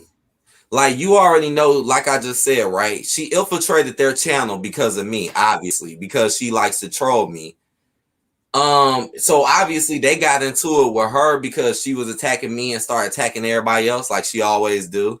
And you know, they've been beefing too since they've been on my channel when she fucking was attacking me. And then so the Blue Line made an exposure video Thursday about, you know, Penny. And he wanted me to come on and help him and, you know, show some videos, tell the truth. Because I'm like, okay, we're going to expose her. So I went over there and I did. I went over there, I helped. I did all that, showed some stuff, you know, told the truth. And then literally Friday, him and ITB go running over to Penny stream trying to be cool with her and be friends with her like Thursday never happened. And they never talked to me about it or nothing. They just went and did it when she never even did anything to make y'all did it. She never said, oh, hey, I want to be cool with y'all or nothing. Y'all just ran over there and started being cool with her when she been dragging y'all through the mud and me through the mud. I mean, she was literally dragging me through the mud that Thursday and that Friday and that Saturday, but they wanted to run over there and be cool with her and act like that stuff not happening. That's not cool. That's not cool to me. You know, how you expect me to be cool with you, but you're running over here acting like you're cool as hell with like one of my worst enemies when they're clearly still dogging me out and running my name through the mud, and I ain't did shit. I get that. So I mean, look, I understand the situation. You know, I rock with y'all, of course. I dope. Let's talk as men. You know what I mean? I want to get your perspective on things. Now, I know that you're in a relationship. Now, did you consider body types when you went for your woman, or did it not matter to you? Oh yes, it mattered. Oh yeah. So that's what I would like to say. Because I was curious. I was like, okay, so what type of women you into? Like, shape-wise, are you into petite women? Are you into athletically built? She got to have curves. Do you like bigger fit women? Like, what's your type? I like girls with meat on their bones. Like, I'm not really into petite women, or like, I mean, if she's cute, she's cute. Don't get me wrong. But when it comes to men, I just like girls with meat on their bones, you know, and some curves, you know what I'm saying? Right, right. Does thing like boob size, ass, or like height, does it play a factor? Now I know you're in a relationship, but did that play a factor in it before I mean, oh yeah, yeah, it plays a her? factor, definitely, definitely, because you gotta like what you see, you know what I'm saying? Nah, I dig it, brother. I dig it, man. So I ain't even mad at it. I was talking about it earlier, man. Like I'm usually I'm more loose with it, you know what I'm saying? But I said I gotta have a limitation. She can't be too Mm-hmm. skinny and she can't be too big. You know what I Mm-hmm. mean? She gotta be within like the boundaries of it, the confines, you know what I'm saying? So I definitely dig where you coming from, bro. Like, oh, bike life Oh is yeah, that's cool too. I Is it see yeah. what coming through right that though? comment Yeah, too. you good, man. We can hear you. We can hear you. Yeah, that's so So true. What Mysterious yeah. Kind said. Yeah, money, that's a good point. He wanted to expose her, but when he was on ITV channel, they tried to make it seem like they don't care about the drama. That is a good point. Because how the hell did you do that? So it's like, what's the point of doing that then? If you were just going to do that when the girl, like, let me tell you something about me. Mm-hmm. I ain't got no problem with coming to someone and saying, hey, let's work this out. But I'm not finna do that to anybody who ain't giving me reason to. If that person is still talking shit about me, dragging me through the dirt, and not acting like they actually want acceptance, when she said that shit, she's lying because she started the shit. We Mm. been there. That girl had plenty of chances to be cool with me. She Okay. fucked up every time. Right. So don't believe that. Like I will talk things out with people. So I'm not that mean, angry, immature bullshit that these people be trying to say about me. I just don't I'm sorry, y'all, but it's the truth. Like, just like in real life, if I was cool with somebody and I seen you coming over there fucking with my worst enemy and acting like you cool with them when they dragging you and my peoples through the mud, obviously I'm gonna look at you funny. And then how the hell you gonna sit here and say, oh, it ain't got nothing to do with me, when you clearly had me in your stream helping you expose her? It was all about me being with you for months, but then when you want to be cool with her and run up to her, it ain't got nothing to do with me. That's like getting into a fight with your friends and they stand there and do nothing. Ain't y'all my friends? Ain't y'all my homeboys? Mm-hmm. Y'all gonna sit there and let me get my ass whooped, huh? It's Really? crazy. It's crazy. But hey, Bike, can you Is hear it me? coming through right? Yeah, I can hear you fine and clear. Can you hear me though? Yeah, now I can. Okay. Like life. Bike Live, Yeah, what's going on? Hey, I so still got give to get close to the phone though, because I don't got my earphones on. okay. But Well, Bike. yeah, Say what you was gonna say, but then I wanted to get your idea on what's your ideal woman in terms of shape and size. mine is I don't know. I don't really date nowadays. I Mm-hmm. mean, I can slip.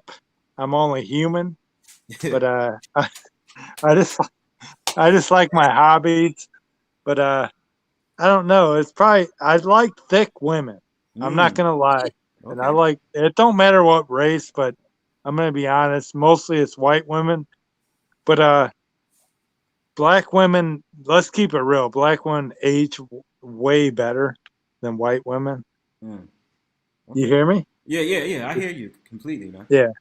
But Hey. what I've noticed is black women age way better. So Mm. like they're more down to earth when they get later.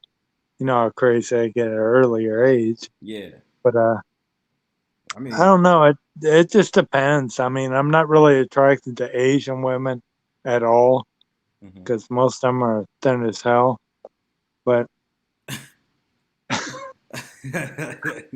What but about Hispanic women or Indian women? uh, yeah, it just depends. You know, like I say, I just do my hobbies, dude. I'm just It's I nothing don't wrong with really. having a little bit of eye candy though, Yeah, Yeah, yeah, that's why I like to ask that to the fellas. Like, what type of shape of women do you like? Even if you're not yeah, dating, I mean, just like yeah, what type of women do you like? Like what size? Like I said, yeah. like I started to think that for myself, I started to like petite women a little bit more. I don't know what it is. Yeah. They have a feminine like aspect to them that's just so alluring, you know. But Yeah. I still like the meat on the bones, you know. I still like the, come with the Yeah. flappy flap, you know what I mean? nice If it little came body down, armor. Go ahead. if it came down to it, even though I like active women, if it came down to it, it'd be a thick white woman. Actually thick, like, like 5'7", 1. They call them a pog. They call them a pog. Yeah, it'd be a pog. Yeah, it'd be the pog. I dig that, man. Like I get that. Yeah. I wanted to have that conversation, and you're more than welcome to view the stream earlier. I was just trying to go over a couple of things because I want to know your thought process on this, and AD, you can jump in too. Do you think there's a such thing as skinny shaming? Well, we know back in the day, the girls that used to be skinny used to always think they were the hottest. And I kind of think that today, I don't really think there's a skinny shaming too much, in my honest opinion, because I don't really see it, honestly. No, there ain't now. It's like fat shaming all went away. But there is a such thing as fat women.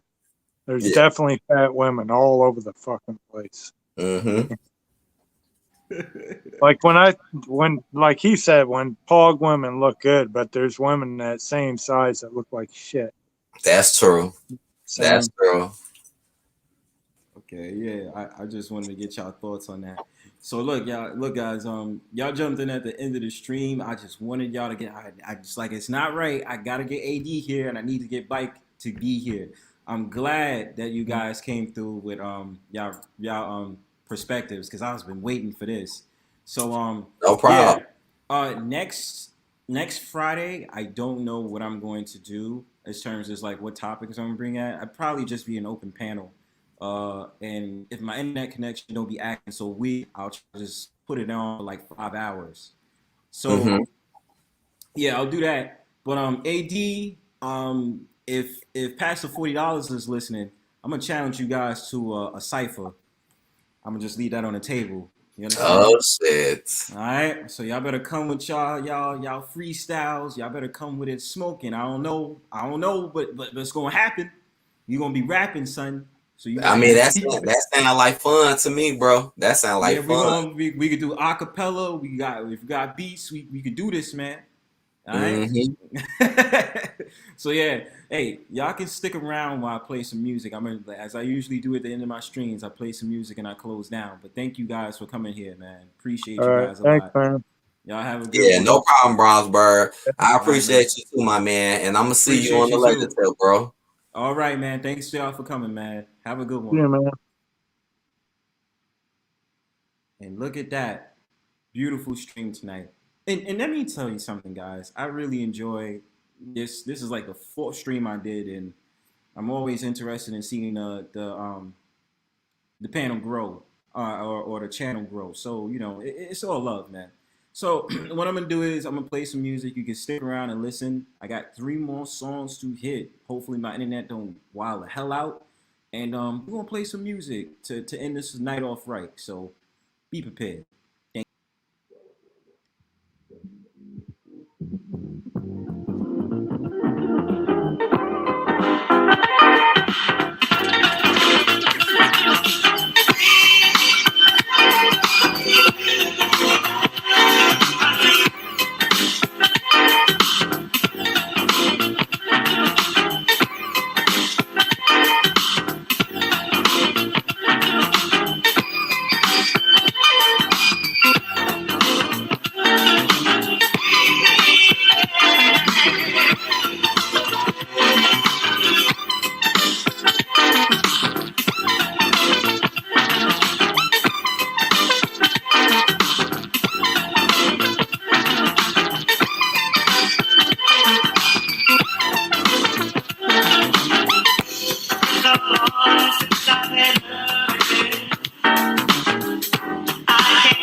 So here.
Olasegun.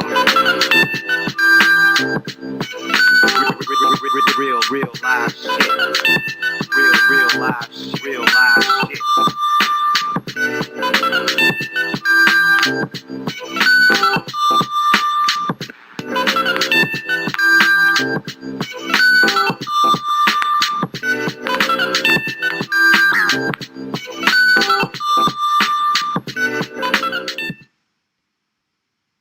Peace.